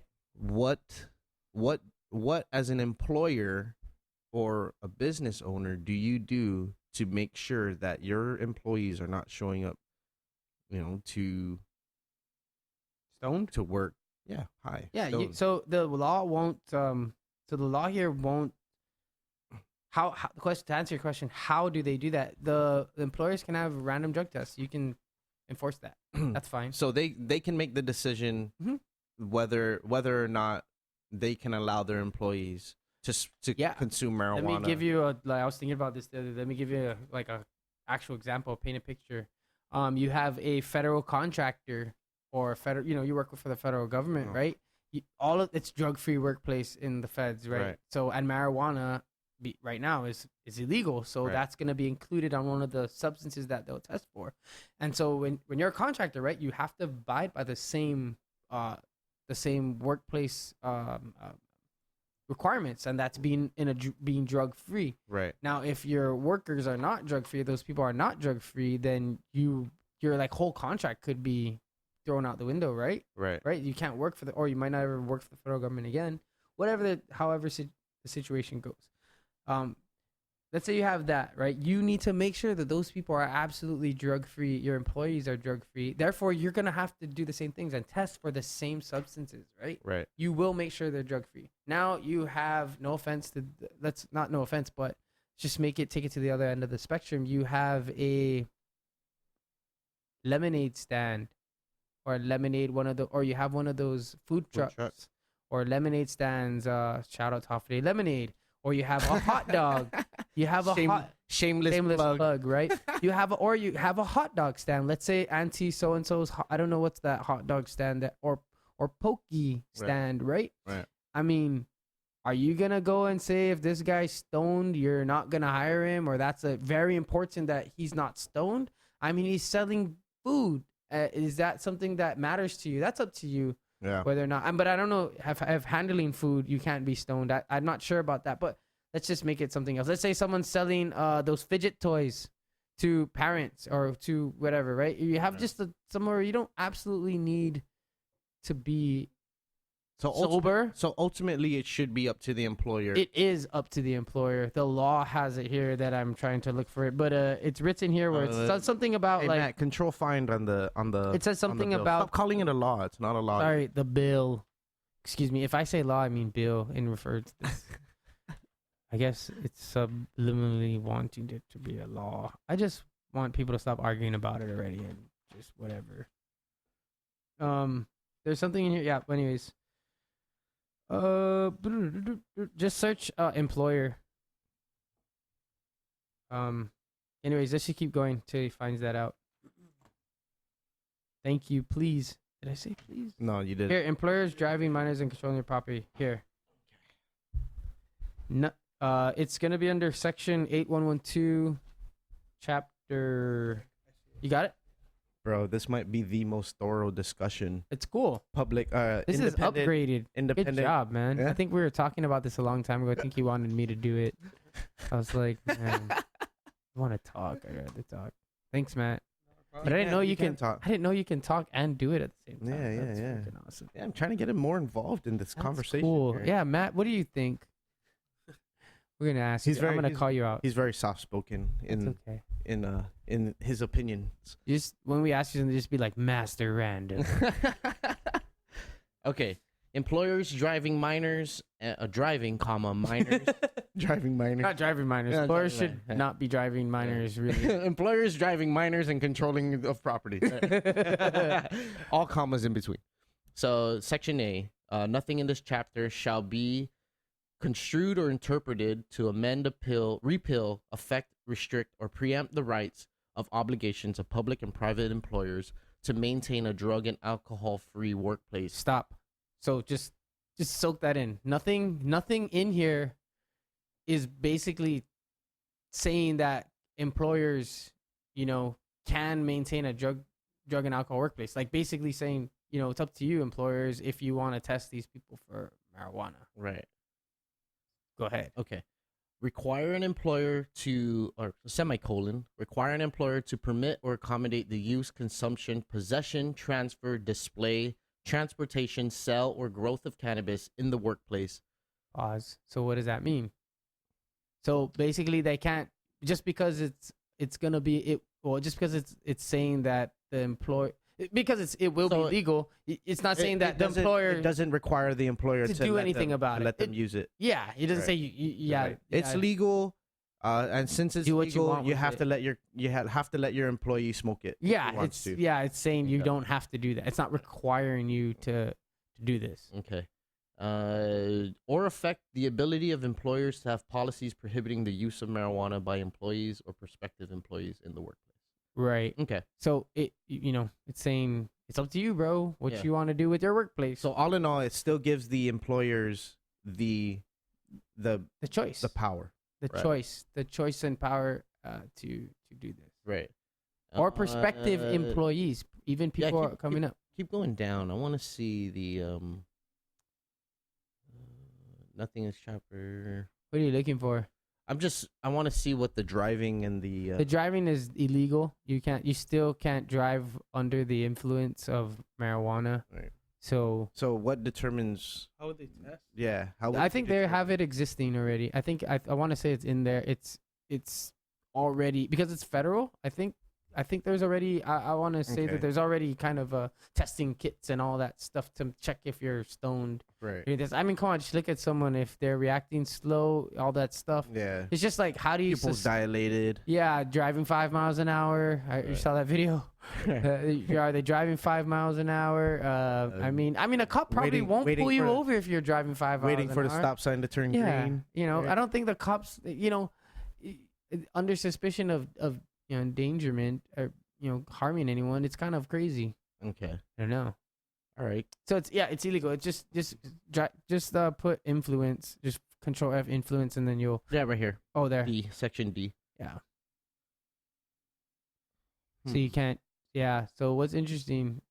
Yep. So you can, if your uncle's. So here's something I didn't see in there in regards to the cultivator giving it to a consumer.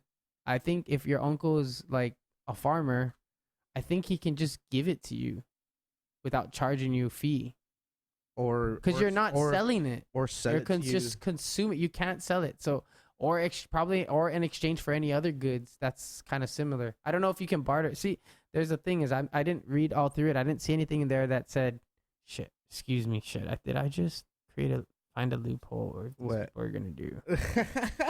I didn't read anything. Go ahead, in explain. there. I'm trying to wrap my head. We'll look into it, but I think if you're a cultivator, we can go and look. Can you just give it to someone? You can if you wanted to. If you are a farmer, It's the same thing as hiring someone under the table. no, I mean legally. Can you just give it to them? Because you're not selling it to them. Like, let's say I'm your uncle, right? Or you're my uncle, and you're the cultivator. And hey, uncle, I heard you have the baddest marijuana on the island. Can I sample? I only need 3. I can only take 3 full-grown mature plants, though. So let me have it. Or I can only have an ounce of it at a time. Dry weed. Can I just have it since you're not Dry selling marijuana. dry marijuana? Can I just have that and just supply me for free? Because whatever, I love you, you love me, and that's it. I think Right. don't think that's covered in there. I don't think so. But should it be? No, because Because a it could be gift. It could be gifted. Right, gifted. right. It's just a gift. It's not illegal. It's not illegal to do that. Right. It's within the law. So that as long as it's for personal consumption. So that I wanted to go back to cultivating it will change. So should business owners be concerned then? Business owners should always be concerned about Interesting. everything. Agreed. I think so. Yeah, I think they should be concerned. Should they be scared that, their performance is gonna be affected? I think that's a better question. Should they be concerned that marijuana is legal? No, I don't think they should be too concerned about it unless it's affecting their workers in the workplace. Then they have something. Then they should have something to worry about in a way. Right, because they're still given control of if their employee is high on the job. Yeah, because you can test them if you want. That's freaking up to you. So should they be concerned in general? Yes, every time you should always be concerned. However, depends what kind of business you have, and then that's where it's gonna differ. If you're a federal contractor, hell yes, you should be Right. concerned. And I think that's fair. I think that's totally fair. To be concerned that now it's legal. You should strap down harder on your employees to take that piss test. Right. Yeah. Okay. That if that's what you mean, should they be concerned? Hell yeah, dude. They should they should make it scare. They should make their employees scared. They'll lose their jobs because if they're caught smoking marijuana now that it's legal, doesn't mean you should do it just because it's not legal now, but in the future, if it's legal, you shouldn't do something just because it's legal. If it's gonna jeopardize your job. Well, it just helps and I don't think legalizing it is gonna boost the amount of people who smoke marijuana. No, Right. I don't think so It's gonna be either. like, oh, it's legal. I'm a marijuana smoker now. I think it'll increase. I think it'll increase the curiosity of, it's gonna be around. Sure, it's gonna be around, but at the same time, the strip clubs are around. I mean, Right. frick, if it's for you, it's for you. If you don't like it, you don't like it, or whatever. It's there. Right. Just think about that. There's strip clubs. What is the taboo? Not taboo, but all the things that are just whatever. The pachinko machines, right? Right. Is there still Greyhound? I didn't remember. Or pachinko machines, all the stuff that people hate. Right. The gambling. The gambling, The slot machines. The slot machines. The slot machines. The slot machines and the strip clubs and whatever else is there that is that are vices, considered vices to people. It's gonna be somewhat like that. You can have an addiction of going to all of those things. Right. It's really gonna be your foundation that is gonna help you through those things, and just because something is legal doesn't necessarily mean you should be doing it. Right. So all you parents out there, or soon to be parents, or Ninos and Ninos and Ninas, aunts and uncles, really, if you're worried about that type of thing, then that means you're not close enough to your kids or your siblings or whatever. That's what that means. If you're really concerned that marijuana is gonna ruin their lives, you're not close enough to them. That's my thinking. That's my take on it. Or you're just disconnected. I mean, Right. You need to be closer. You need to be closer to your siblings or to your sorry, saying siblings because your sister Right. and it's just the first name pops up. But you need to be closer to those people you care about that are young that you can influence, because you're gonna be the bigger influence than that marijuana will be, or that strip club, or any of those things. You will be a bigger influence to those kids than any of those things, because you can actually talk to them. right. But so that's my take on the social part about everyone's scared about it. I think that take an interest into the relationships that you're building rather than an interest of trying to prohibit something that is helpful to other people, Right. like in a medical way. Why are you concerned with that? Rather go and foster relationships with these people that you are worried about being accessible to marijuana, or marijuana being readily accessible to them. Have a no marijuana policy in your house. Fine. Right. Whatever. If you own the house, dude, you can control what goes in that house. I haven't seen. Can you check on any of the news outlets if there's what the concern from, I guess, maybe Guam Chamber or even the medical? Yeah, it was out there. They don't Because- like it. I don't know why. Because I mean, you won't even find a doctor who would prescribe medicinal marijuana. There was a doctor that was pro marijuana I forget who that was. I don't know. Dr. Akimoto, right? Yeah, I don't know. Yeah. But because in fear of losing their license to the DEA, or their DEA, some prescribing license, yeah. right, from the Drug Enforcement Agency. I mean, I don't condone smoking marijuana in the workplace at all. I mean, if you're working for everyone, you shouldn't be smoking weed right. when you're working. If your workplace has a zero tolerance drug free thing, you shouldn't be smoking weed at all. Or, excuse me, marijuana. If your employer doesn't really care, or you work for a dispensary, or a retail shop, and you need to try your product, and your employer encourages you to try it, by all means, dude, it's up to your lawyer. I mean, it's up to your employer Right. what their decision is. But if you have a really good employer that is taking care of you, I think it's a recent news article. It's not the Guam Chamber. if you have an employer that's getting you federal Check Guam- contracting check Guam jobs, PDN or something. and you have an employer that's getting you federal contracts, or you work for the federal government, or you work for the government of Guam, any of those places that have a zero drug free tolerance, take that seriously, because you won't be able to smoke Right. And anything I think when you're done. When I you're think the retired. legalization of it, it's to not make these petty marijuana crimes, quote right. unquote, Decriminalize crimes. it. You just decriminalize it. What is it hurting anybody? Yeah, that's a Right. very good proponent for good. And alcohol kills What do you more call it? people every year Yeah, that's a good than point. marijuana ever does. And is alcohol illegal? Right. Right. From a business perspective, though, I'm interested to see. I didn't read up on what the chamber said, but I really like to see the business aspect of it, because I probably will side with the business aspect of it. I just haven't thought about it Right. or researched anything about it yet. Yeah, I didn't read anything today. I'm just kind of just going with it's more of a social type of thinking about it, and more of a social kind of analyzation of it. Just it's Is this what you? what? I don't know what it's under. I saw it. It's like check Guam Post, because PDN is a little bit Skewed in their stories. I don't know. I think we talked about that the last time you were on, right? Those guys did. I didn't say much about. Yeah, I think it's hard to report. I think it's really hard to do what any of these reporting journal artists are saying. It's really hard because something happens and then you gotta write about it before the other guy does. All right. And it's you gotta make sure that what you wrote was correct. So it's pressure, And it's man. tending to your readers too. Yeah, and you're gonna get super you're gonna get torn apart by your readers if you get it wrong. I was trying to think of a big word to say, but I forget it. Mutilated. Yeah, you're gonna get torn apart by your readers if if you write something wrong. Right. Let me see.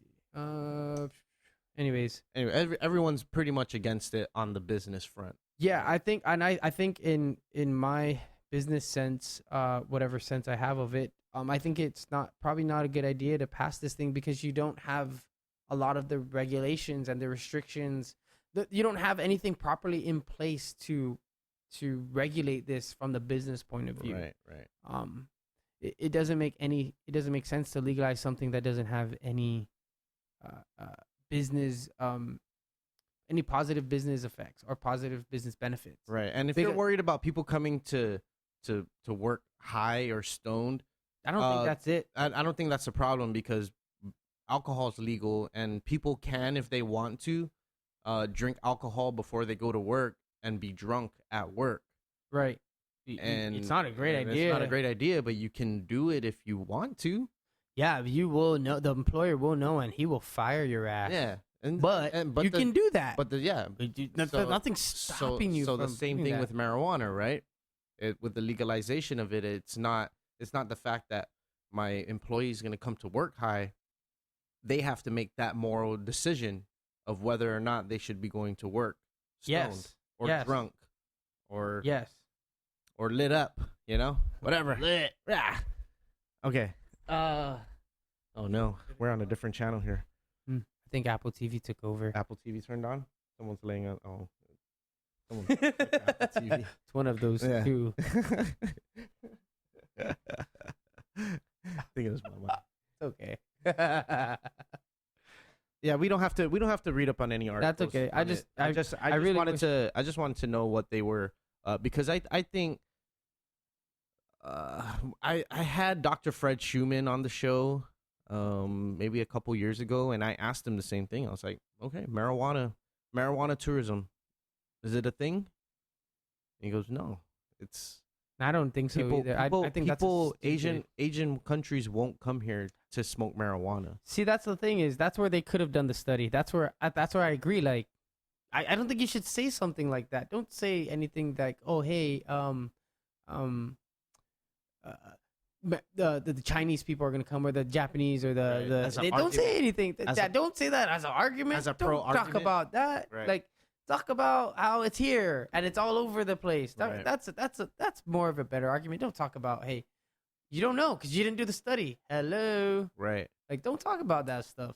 Don't say on anything that you can at least socially. On any official record, right? Yeah, just say socially. Like, and if I'm not mistaken, it was placed on official record that it could help. That it could help. Of course, it could also hurt it. Marijuana tourism. Yeah, it could. It could also hurt it. It could. But saying that it's all around, are you gonna deny that it's all around? Come on, the guy brought this. What's his name? Brought the weed into the legislature. He tried selling the 50. That was stupid of him to say, "Do you want to sell it?" But I think he just kind of said that as a joke. I wish we can play it. It wasn't. I don't think that was serious. He wasn't trying to sell it. Come on, I mean, obviously. Yeah, but he still brought an illegal substance. I think it's funny. I think it's not funny. An official courtroom. I mean, that could have been a gun. What if this was on a gun issue? And then someone's like, okay, well, that's different. You can kill someone right? like that. I mean, but it's kill still someone. There still has to be some sort of restraint in the fact that you're coming to officially testify. Well, here's the question: Why isn't there a like a guard or a? Why don't you have the pat down in the front? Right. You don't. We went there and there was no. You just walk right in. We'll just walk right in. I think they should. What do you call this? Have a metal detector. Yeah. Heck yeah. Oh, yes. Sorry. Can we put that in their recommendation to you guys? Please have a metal detector thing, the whole works up there in the front, just like how you have at the court. Court, right. That's startling. But anyways. Yeah, they need to get on that ASAP. I'll have the tax dollars. I'm down for the tax dollars. Somebody walks in is like, some crazy. I don't agree. I hope that never happens. Please, Guam. Yeah. Yeah, that was. I shouldn't have said that because. Yeah. But it is a reality that people face, right? Tomorrow they might have those detectors. Yeah, that'll work. Yeah, but anyways, yeah, you know, where were we going with the? Okay, you mentioned tax dollars. I want my tax dollars to go to it. Okay, so now tax dollars go to the metal thing, the metal okay, detectors. all right. But, But anyways, now we can talk about that. now you have tax dollars who potentially go to certain things. I think 10% to the they have it. behavioral health. They have it. Pull it up in the somewhere. bill, Please. Matt, please. There we go. It's It's appropriation here somewhere. yeah, appropriations or It's hold up. So, anyways, Yeah. they're divvying up the percentages of the revenue of marijuana, of the revenue of the tax dollars to different programs and agencies to help support them. Cool. So now, how do we know that that money is actually going to go to it? Because just last week we found out that the highway funds that you pay, the highway fee that you pay at Rev and Tax, has not been going to any highway funds. Mind blown. How do we know? How can we trust it? Purposely didn't say anything. Purpose. No, it's a tough thing to really like believe Yeah. that yeah, the tax dollars are going to go to it. Well, because we have to pay salaries. That's the biggest, right? Is well, I don't know, whatever. That's probably in any agency the biggest expense is the people. So, Did you find it? Not yet. Control F. Yeah, put like 10%. Or it's in the back. It says the control policy or control fund. Cannabis control fund created. I'm not sure if it'll. It might be it might be that they have to go and figure it out later. They have to figure out where it's gonna go. Anyways, I think we can. It's fine. Why don't we can talk about ideas about where we think it should go. Where do Okay, you think sure. It should go? Yeah. Where do you think it should go? What, the bill itself, or Where do you think the or just where do you think the funds future? should go? Where do you think the funds? Oh, the funds. The hospital, man. Of course. I think so too. I agree. it should. It That's should. the first place. I think the largest percentage should go to the yeah, hospital. I agree. But agree. I don't even think the hospital was on there. I'm not sure. It's going to. I know Guam Behavioral Health. Oh my gosh. Yeah, it was Guam Revenue- Behavioral Health. It Tax, was one of them? police. I think police, law enforcement. Law enforcement. It's all the I saw things it's all the things that like have to do with trying to regulate the whole thing. Right. You know, But they just took driving a- under But they DUI. just- And you just took a pie and you sliced it 10 different ways, and now you're only getting of the You know 5 what I million. think? Now you're only getting 1 point. I feel like Now you're getting less than $1 million per agency. Or agency whatever. Yeah, per year. Yeah, that's what I was gonna say. Is I think you should have to the most dire need of money first. Like you could use it to totally like circulate. You go like hospital for 5 years. Fix crap at the That's a hospital, great idea. and then move over to whatever is it the schools that need help because because if you're doing it that way, I think you just wait your turn, that would be funny if it's going to DOE. huh? Why not? I Why don't know. not, I'm man? not saying it's wrong. Whoever, but it whoever, just would everybody be, gets It a just would be chance. kind of funny. That'd be cool. Everybody would It's like get marijuana's paying for the education of It's the gonna be children. like a stipend, or stipend, a stimulant, injection Yeah. into the fund, for the for and then it could work like this, man. You could be like, if the hospital's gonna get it for, let's just say, oh, why don't you say this? Every governor should, or every candidate elect to be governor should state where their marijuana fund's going to be for the 4 years that they're in. Yeah, that's going to be their campaign thing. Like, hey, Like what are you for? Where do you think the marijuana? like a state of the island. But then you Not a state of the island, no, but like, hey, I'm running for governor, right? Okay, so the question they're going to ask, so where is the marijuana fund going this term and why? If I was, I wouldn't reveal that because I'm gonna lose voters if I take away That's a the percentage. point. That's the point. So you have to have you're gonna go to where? But the thing, what's gonna happen is everyone's gonna say the same thing. So you're gonna, everyone's gonna be like, oh, hospital. That's the risk you run. Yeah, right. So whatever. It's obviously it's gonna be the thing that's most on fire. But anyways, yeah, I don't know if that's what they should do. That was just kind of funny.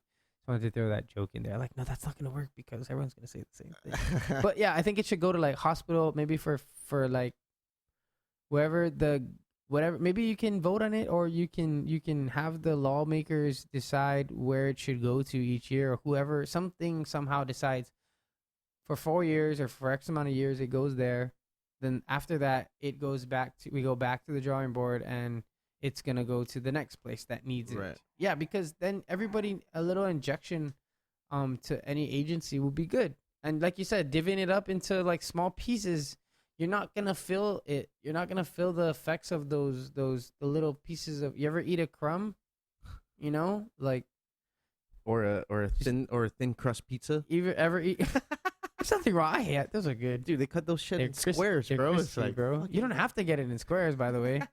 They just cut it in squares. Oh, You can cut it. You ever been to Pyology? oh yeah. Sorry, I don't like mention. I just went Shameless there. plug. Pyology has cuts. It's actually a really good place. It is. Yeah. Yeah. So Because they fucking pack on all the fucking veggies. they had to take out their all the discounts though, because they realized they weren't making too much money putting all that. You open Pyology on Guam and you're like, Yeah. You can't offer Yeah, unlimited. Can you put can you just put some extra sausage? A little more. I'm just gonna make it's really a pie now. It's definitely a pie.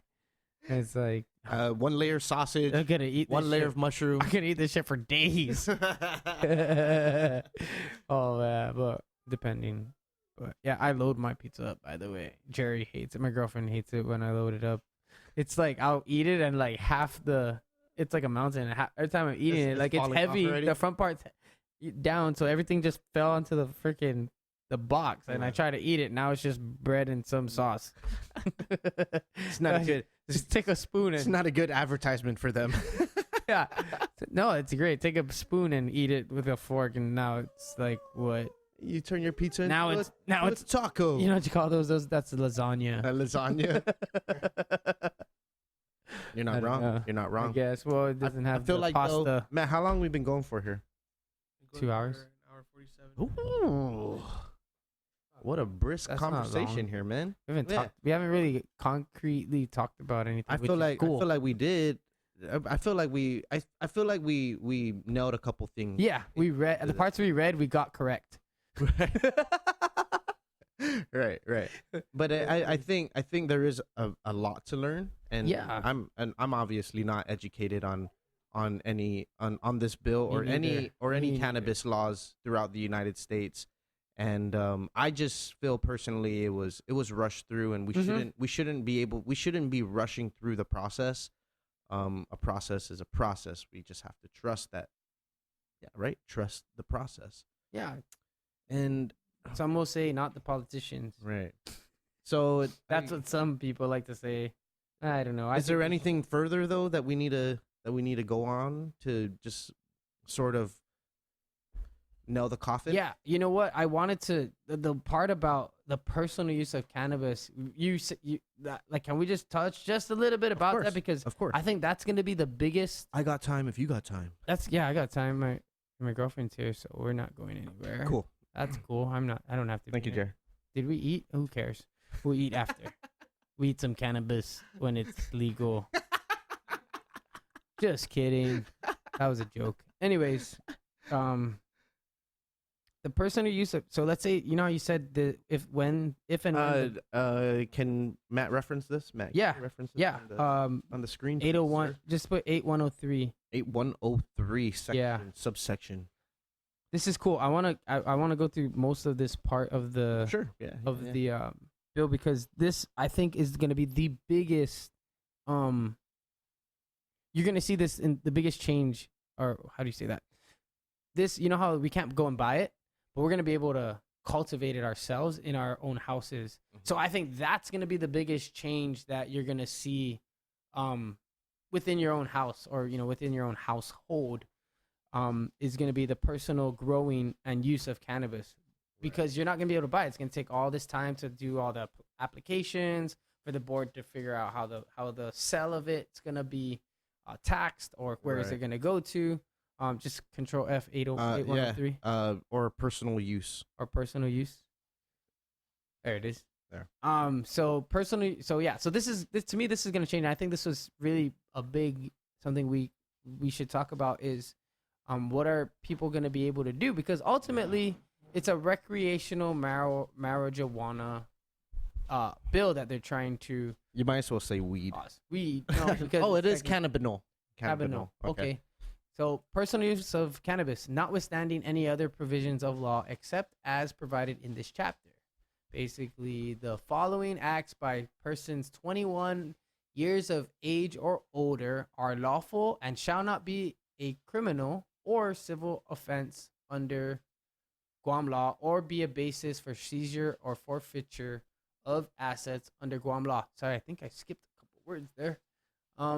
Possessing, using, displaying, purchasing, or transporting cannabis accessories. 1 ounce or less of cannabis, 8 grams or less of cannabis concentrate, or any cannabis-infused products containing 800 milligrams or less of tetrahydrocannabinol. So you can have an ounce of marijuana in your possession. You can display it. On your dashboard? No, because you can't do. Well, actually, Yeah, you're No, transporting, right? there's more. No, you can't do that because there's something that says you can't have it in public view. So yeah, I don't know if you can, but cannot. But there's something that says it shouldn't be in public view. Oh, growing it can be in public. Yeah, I think it needs to be locked and secure. yeah, locked and is secure. something that Yeah, I read. it has to be locked. Basically, it has to be in the locked in your house. Just and keep reading. stuff. Just Anyways, keep reading. Yeah. possessing, growing, processing, or transporting no more than 6 cannabis plants with 3 or fewer being mature. Flowering. Mature flowering plants, and possession of cannabis produced by the plants on the premises where the plants were grown, provided that the growing takes place in an enclosed, locked space, is not conducted openly or publicly, and is not made available for sale. Should I keep going? I think we should. I think that's like the gist of what I kind of Okay. wanted to. All right. We want one more. Transferring 1 ounce or less of cannabis and immature cannabis plants, 8 grams or less of cannabis concentrate, or any cannabis-infused products containing 800 mgs or less of THC to a person who is 21 years of age or older without remuneration. But like 800 milligrams is a lot. It seems like because it's an ounce or 8 milligrams. So can we go back up? I'm sorry. So that was the biggest part that I wanted to go over, was that people, now you're going to be able to basically have a room in your house that cannot be seen by the public, and it has a locked door. As long as you're 21 and over, in a closet somewhere or whatever, you can grow total of 6 plants, but 3 of them can only be mature, or they say it can produce the bud, right? The flower of the plant that you take into your system, Right. get whatever. So you can have an ounce or less of that, or 6 plants. So when this law passes, or if this bill passes, then this is the biggest thing you're gonna see change. So you know how you're saying, does anything happen? Yeah, dude, this part I think is the guts.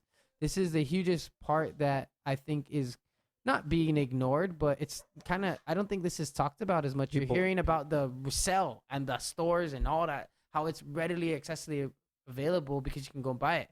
Actually, it'll be accessible. And how long does it take to grow marijuana? 6 months or 3 months, 4, whatever? Oh no, I'm not an experienced I have grower. no idea. I am not an I have no idea. Cultivator, bro. Cultivator. Right. So Google that, and you, on your own time. And how long does the average take to do plants? So once she signs that thing, and it's forget what you call it, but once it's in effect, this Put is the into law. law. Put into law, and it's legal that day. That next day, dude, by golly, you know what? You could have plants right now growing illegally, but as soon as that passes, if you have 3 of them, dude, it's legal. It's not going to say you have to wait. There's nothing in the law, right, that says you got to wait. As if it's illegal right now, you're taking that risk. But once it's matured up, that's it. You'll have that. So would you be considered a if you distributed home personal use lighting systems to people for personal growing, would you be covered under this bill? You're only doing lights.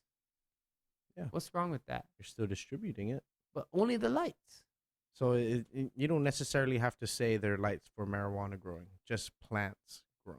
But why would no? There's I see what you're saying. No, you're just selling what is it? Lights. That's it. Right. Is that was that? I don't think that you're just selling lights. Okay. All right. I'm thinking of it in a way. I'm thinking of it like, dude. I'm just. You know. You're right. Throwing it out.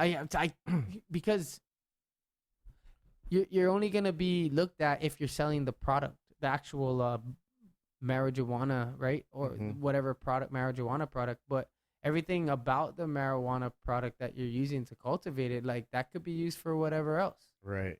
Right. Because you're not producing.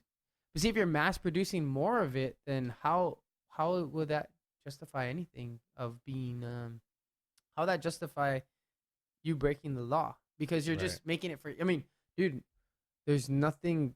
You can go and make the crazy. Well, yeah, you can't make the craziest moonshine, right? That's illegal. It has to be a certain, right? So here you can get the industrial lights for your own little 3 plants that you're gonna have the best system for your 3 plants, but you can only have that 3 mature plants, 6 of them or 6 plants, 3 of them matured.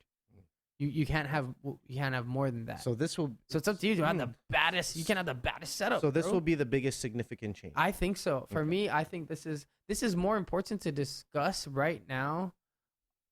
For those people who don't want it and the people who want it, that's the biggest thing, because it's gonna take forever to do all the other regulations on selling and commerce of the plant.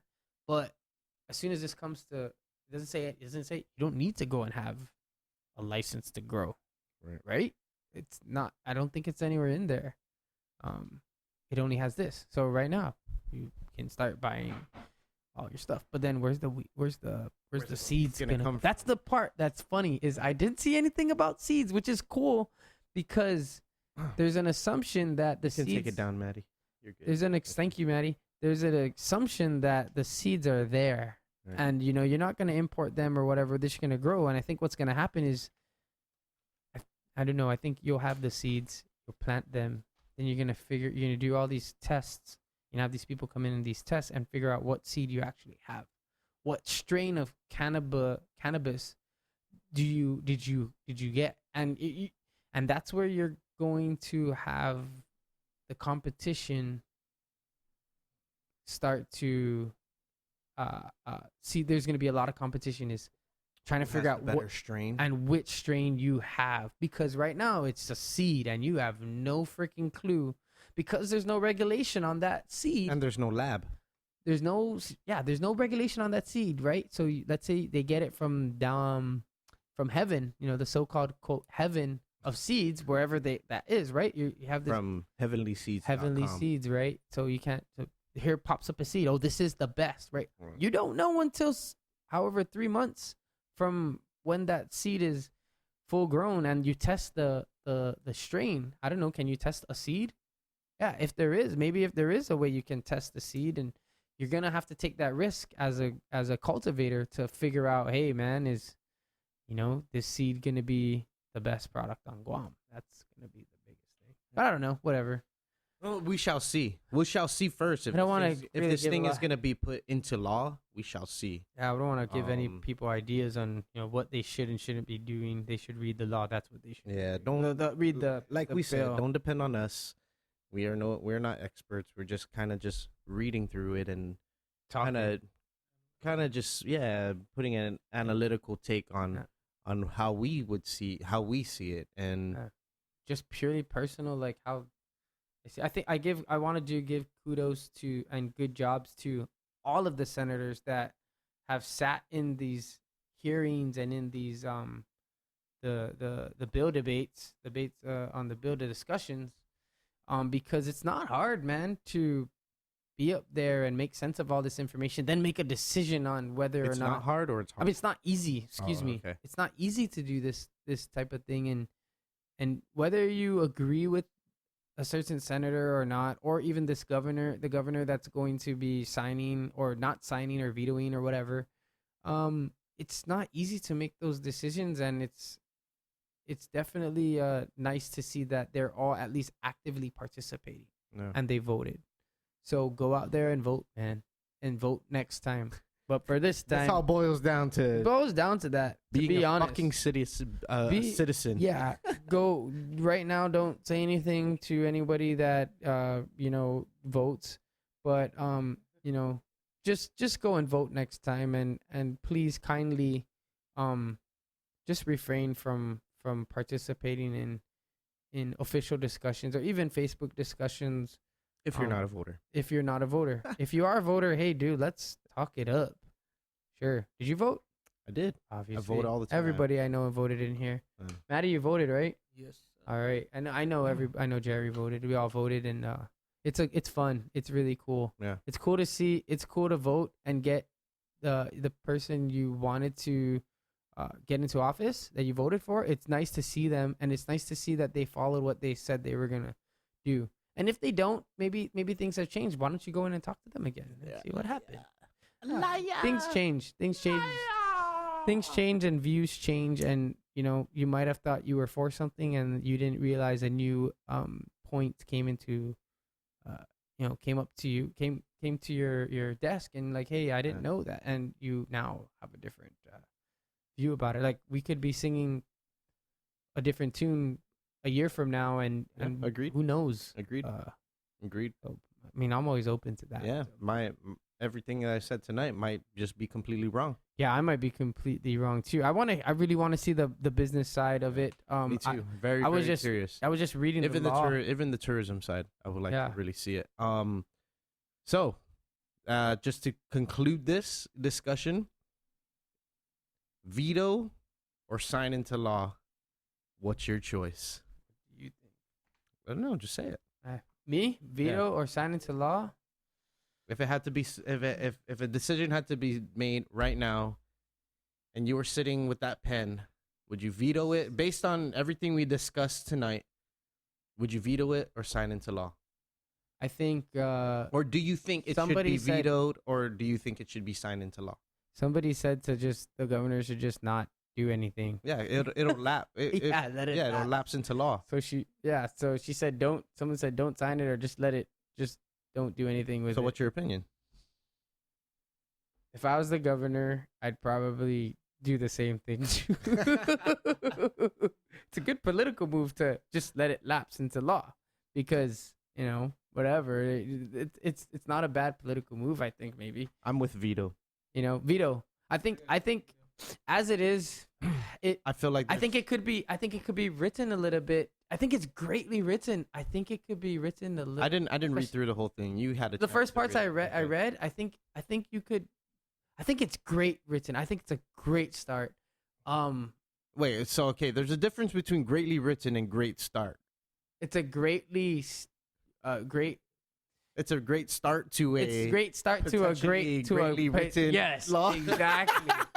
It's exactly. I don't want to say it's very hard to write these things, man. It's hard to get every single thing, but as it is, I think you can. I think you can iron it out later. How later, hard, though? man. It's how hard. later? How later? though? So you're right. I think so. I think so you're with the lapse. it's such a. I'm so torn. Let's keep it two. Let's keep it two. A That's yes so or a torn. no. Let's keep it a yes or a no. I don't know, man. All right. I say veto. I feel like we haven't done enough research, and the main reason I'm why torn. the main reason why, and maybe it's not the research. The main reason why my heart's sticking with veto is because we haven't figured out the medicinal side yet. I agree. If it's we voted, I agree. We voted yes to medicinal marijuana, and we're still 4 years later. We are still trying to figure it out, or it hasn't even moved from my understanding. Okay. And until we have a set regulation for the medicinal side, is when we should start to decide whether recreational is the right move for us to do. Because stateside, how long was it medicinal before it became recreational? Right. It was medicinal for, I think, about 10 years in California. So it's Gosh, man, it's so hard to say. I agree with you, man. I really agree on that. I'm kind of upset. Not upset, but I'm just kind of like, what the hell? I guess not upset. I mean, like, yeah, definitely. Why don't you figure out they should figure out the medical side, Because it still doesn't do anything for the medicinal patient. People who need it, who need the medicinal aspect of marijuana. Yeah, where are they? They're left out, right? In a way that yeah. It's like, all right. What let's about just, But you forgot about us. Like, Yeah, what yeah. about us now? because Okay, they still when they make that Yeah. when they make that board, they're still gonna have to Do the consider the medicinal side of You it. know what? That kind of sheds some light on it. I'm all for hey, I'm all for this type. Like, if it doesn't bother me, and I'm okay. Do whatever you want. I don't. I don't like see- that part. I don't see like that anything part. wrong. I don't see anything wrong with marijuana. I don't. know, I don't. and It doesn't bother me. I feel Whatever. like- I feel don't like know. that's the statistics that have shown is that it's less of a detriment than what alcohol has done. Yeah. know, If you're gonna compare the two, and the criminalization of it was a self-interest back in the 60s and 70s. yeah. With the paper mill, because hemp was what's the fucking word I am looking for? Hemp was Use normal words. compromising. It was It was threatening Yeah. the paper industry. So, that being said, I am for veto. Until we figure it out, and then when we figure out the medicinal aspect of it, then we can start considering recreational marijuana. I But kinda- I am not a lawmaker, and I don't make those decisions. I kind of. That's a very good take on the. That's a very good. I didn't know about that part of the whole timeline of the medicinal, and they dropped the ball. I kind of wondered what happened, and then here comes recreational, and Yeah. it's like Fucking guns a blazing. guns blazing. Like it's like, I'm thinking, do they have more people who are telling these senators or that, hey, Because I'm thinking, but I'm which thinking is the cool. idea behind having people grow their own is if I like it. you're a patient, if you're someone who needs medicinal marijuana, you can go grow your own fucking medicinal marijuana.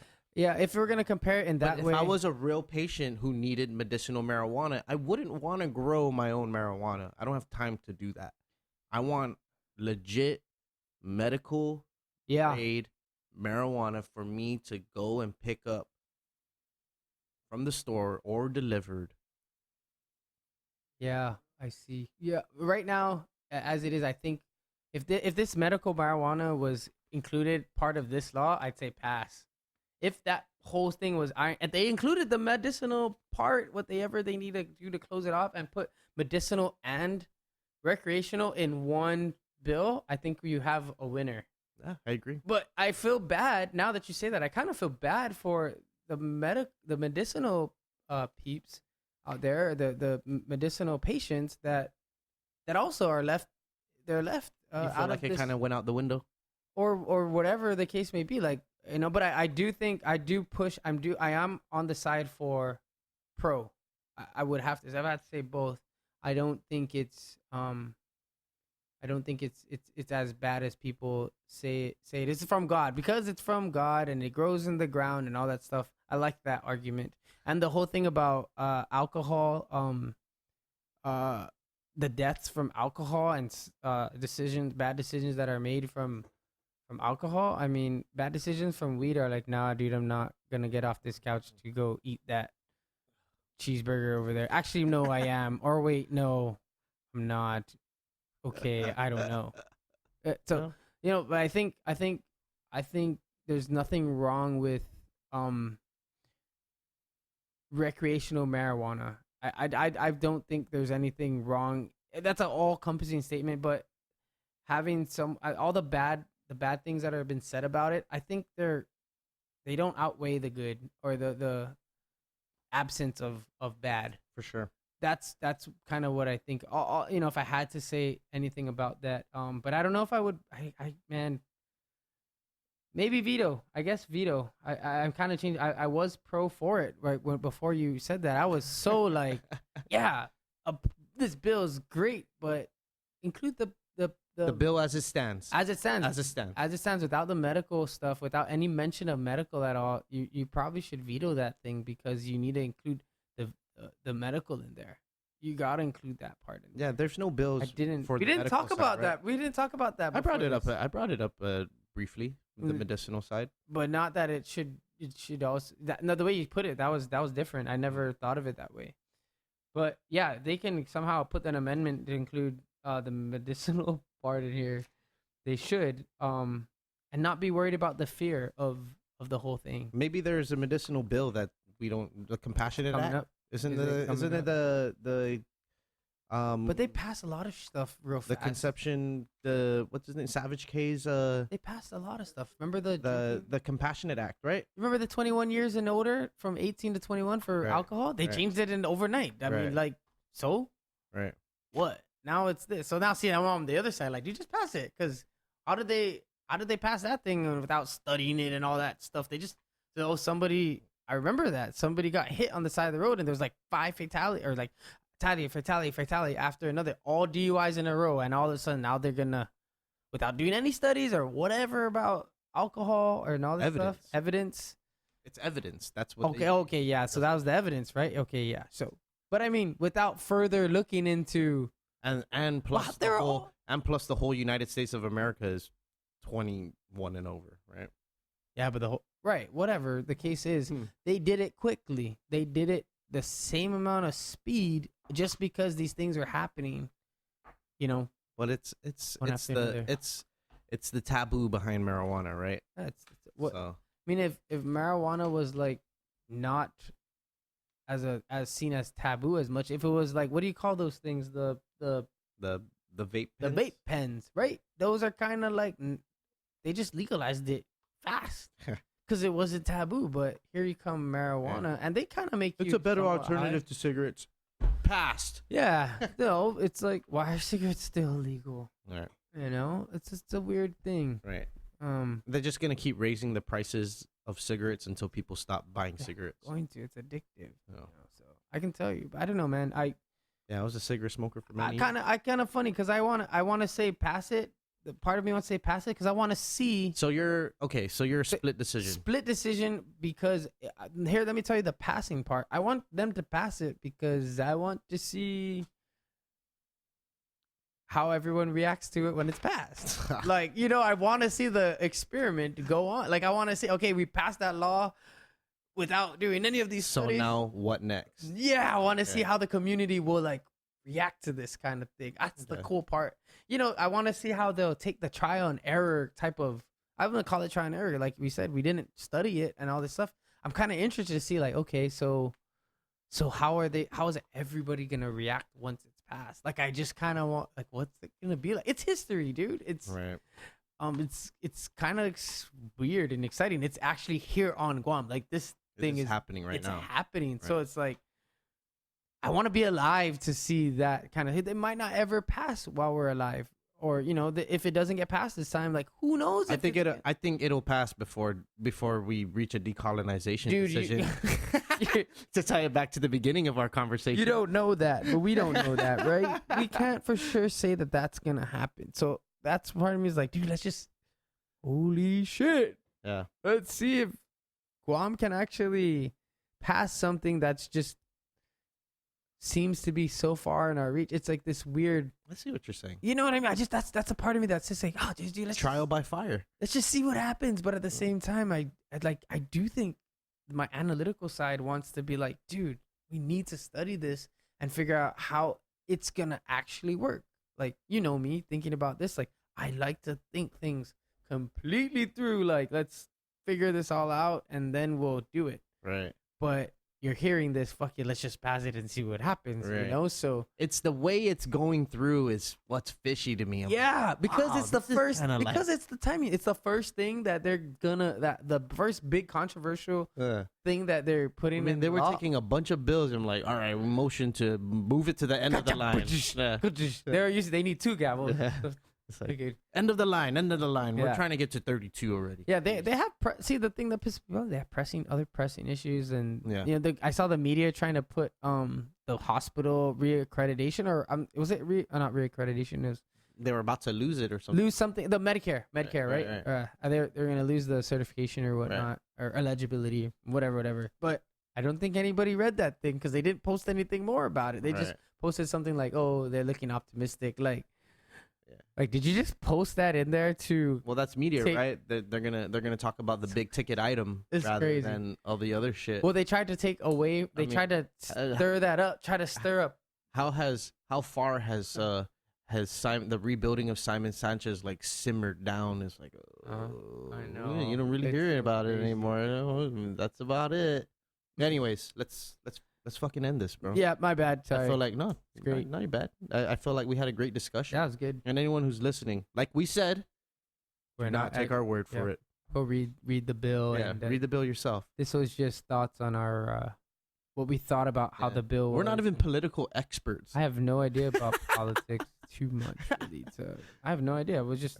This was just cool to be part of history, or to be almost part of history, and to like read this thing before it goes in. We'll always look at this podcast and be like, hey dude, we actually cared about Right. what was written in this thing. Actually I know maybe it's the examined start of it, but it's nice to be interested. That's the whole cool For part sure. that I thought about this episode, man, was that we're interested about Yeah. this, and And more- it's not, honestly, I'm down to do this again. yeah, we should. Anytime something comes up, we Yeah, this is make cool. it We like should. a new series. It'd be cool. We could take this law or whatever, or the bill that they're coming up with, and actually read it and see, okay, how, it's cool. It's cool. Just have people go and be active in the community in terms of going to vote, talking about it, Yeah, understanding caring about understanding what's what going on there. Yeah. government's doing, man. Yeah, I think that should be the focus of this little segment here. Is not about whether we think this bill should pass or not, or whether it should veto it or whatever. Or whether our opinion matters. Right. not, Or whether we're right or wrong. It should be more about go out there and talk to your senators, or talk to your elected or Your soon to be lawmakers, elected. right. Yeah. Or if they're going to be up for election, go talk to them, get to know them, or go and see how the whole system works, instead of just reading What the the media, news, right. what the media comes out with, or hearing it on a podcast. Right. Go out there and look at the hard materials, because right now you're Or you're- show up to public hearings. show up to a public hearing, or listen to I've- it on Yeah, YouTube. YouTube. Yeah, They turn off they the live stream- chat though, man. Yeah, that sucks. I want to see that. Me That too. would be Me dope. Turn too. that, Me please. too. You should turn that on. And just the fact here, I'm gonna state this. Just the fact that I think at most that I saw watching with me the live feeds was about 60, Under 50. Yeah, About 50 average. 50 30 average, 30 is right, like right. 30 if it's kind of boring. right. or like- And I was like, wow, 160,000 people on this island, and 50 people are watching this Yeah. live as Yeah. it's going down. Like, that's fucking mind-boggling to yeah, me. 50 people. That's How- 0.00000 like 1% of the How- population. Yeah, figure this out here. What was it? 50 out of 200. Oh, was it 100? 200 let's something, go. right? Let's go. 180,000. 50 people. 0.0002777%. That's less than 1% of the population paying attention live as it's happening. Sorry, 0.027. Oh, Sorry. less than 1%. I forgot to times it by 100. Less than 1%. 0.02. Okay. Sorry. But didn't really I had a change long the, day, man. didn't I change the was results. Getting something there. But yeah, good stuff. Okay, cool, man. Thanks, bro. Let's fucking Awesome. do this. Yeah, Do let's this take again. another interesting. Yeah, let's take our WhatsApp group chat discussions Live. onto a podcast. Yeah, Cool, maybe we'll man. stream it live next time so people can actually like chime in. That'd be cool. Yeah, I like live better than Yeah. this. I like live is good because it'll take us to another direction and stuff. That's cool. Cool. Dope. Matt, any final words, Matty? That's right. Final words, dude. Any shameless plugs you want to put in?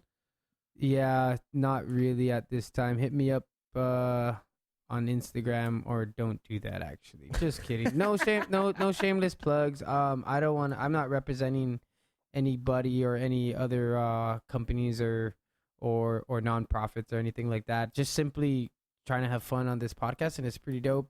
I do want to say go and vote, and don't say anything for the next 4 years and 2 years if you didn't vote for any of the senators or please let us keep respecting you, fellow voters, man. Please don't go and talk crap if you didn't vote. That's it. Please go and vote for the next time. You have to wait for a little while, but that's okay. Talk in your privacy of your homes to the people who didn't vote as well. and then after that, Tell them to shut the fuck up. use this time to get to know the senators now. Use this time to go and get to know the senators rather than talking on social media. Go talk to the senators and ask them, ask them how you should get started. For sure. To be talking. That's it. That's what I think this message should have been to those people. Thank you guys for listening, and it's pretty dope to be on the show again. And yeah, good job, Master Random. This is fucking awesome. This is super, super cool, man. Proud of you, bro. This is cool. Hey, bro, you like the mics the most. You help spark it. So it's cool, man. Good job, Boo. A lot of kudos to Boo and Matt and Dill and Kai, because they allow you guys to put this here. Right. Takes a lot of convincing. And thank you, Jerry. Yeah. Thank you. Shout out to Jerry and hi, Mom. Hell yeah. Thank you, everybody. Maddie, anything else? Come on, say something nice. That's the random. That's good. Thank you, everybody, Thank you. for listening to another episode of the podcast, My Homie TVille. If you want to listen to him on other episodes, he's like in the previous, in like the first like 50, you can find spurts of you. 870 or something like that. Up to like 70s or something like that. So, yeah, Tone's been a part of the podcast family for a long time, and it's nice to bring you back and have like these kind of discussions. Yeah. I feel like shit we've been waiting for since we first started. Yeah. Yeah. Like, and it's been a while since I've been home. You started like 2-3 years, and then I've been here for 2 years. This is only the second 4 years. podcast. 4 years. 4 years Already.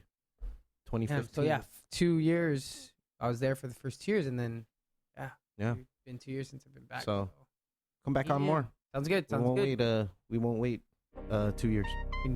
Yeah, sounds good. Okay, thank you, everybody. Maddie loves you. I love you. I love you too. And TVille loves you. Until next time. Peace out.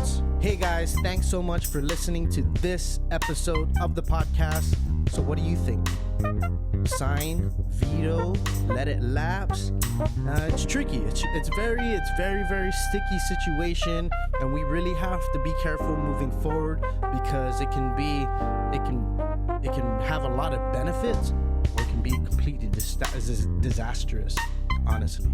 And we don't want to be left in that, and we don't want to rush into things. We know what society's ready for, but why rush into decisions? Really work it out and see what changes can be made, what can be established. But you know what? I'm not the expert. I just want to give a special shout out to our sponsors at Mortuary. They are large enough to serve and small enough to care. Go visit them on South Route 4, Sinanya, 2-Stroke Guam. Use the code word RANDOM19 and get $10 off your next ride. And don't forget to rate us on Apple Podcast app, and leave a review and rating and stuff like that. It helps us. Trust. And don't forget to become a Patreon supporter. We would love it. It can help us do things in the future. We got something planned for episode 200, and Patreon supporters would get the ultimate leg up. I was gonna say leg up and leverage, but you know what I mean. And most of all, thank you for being the absolute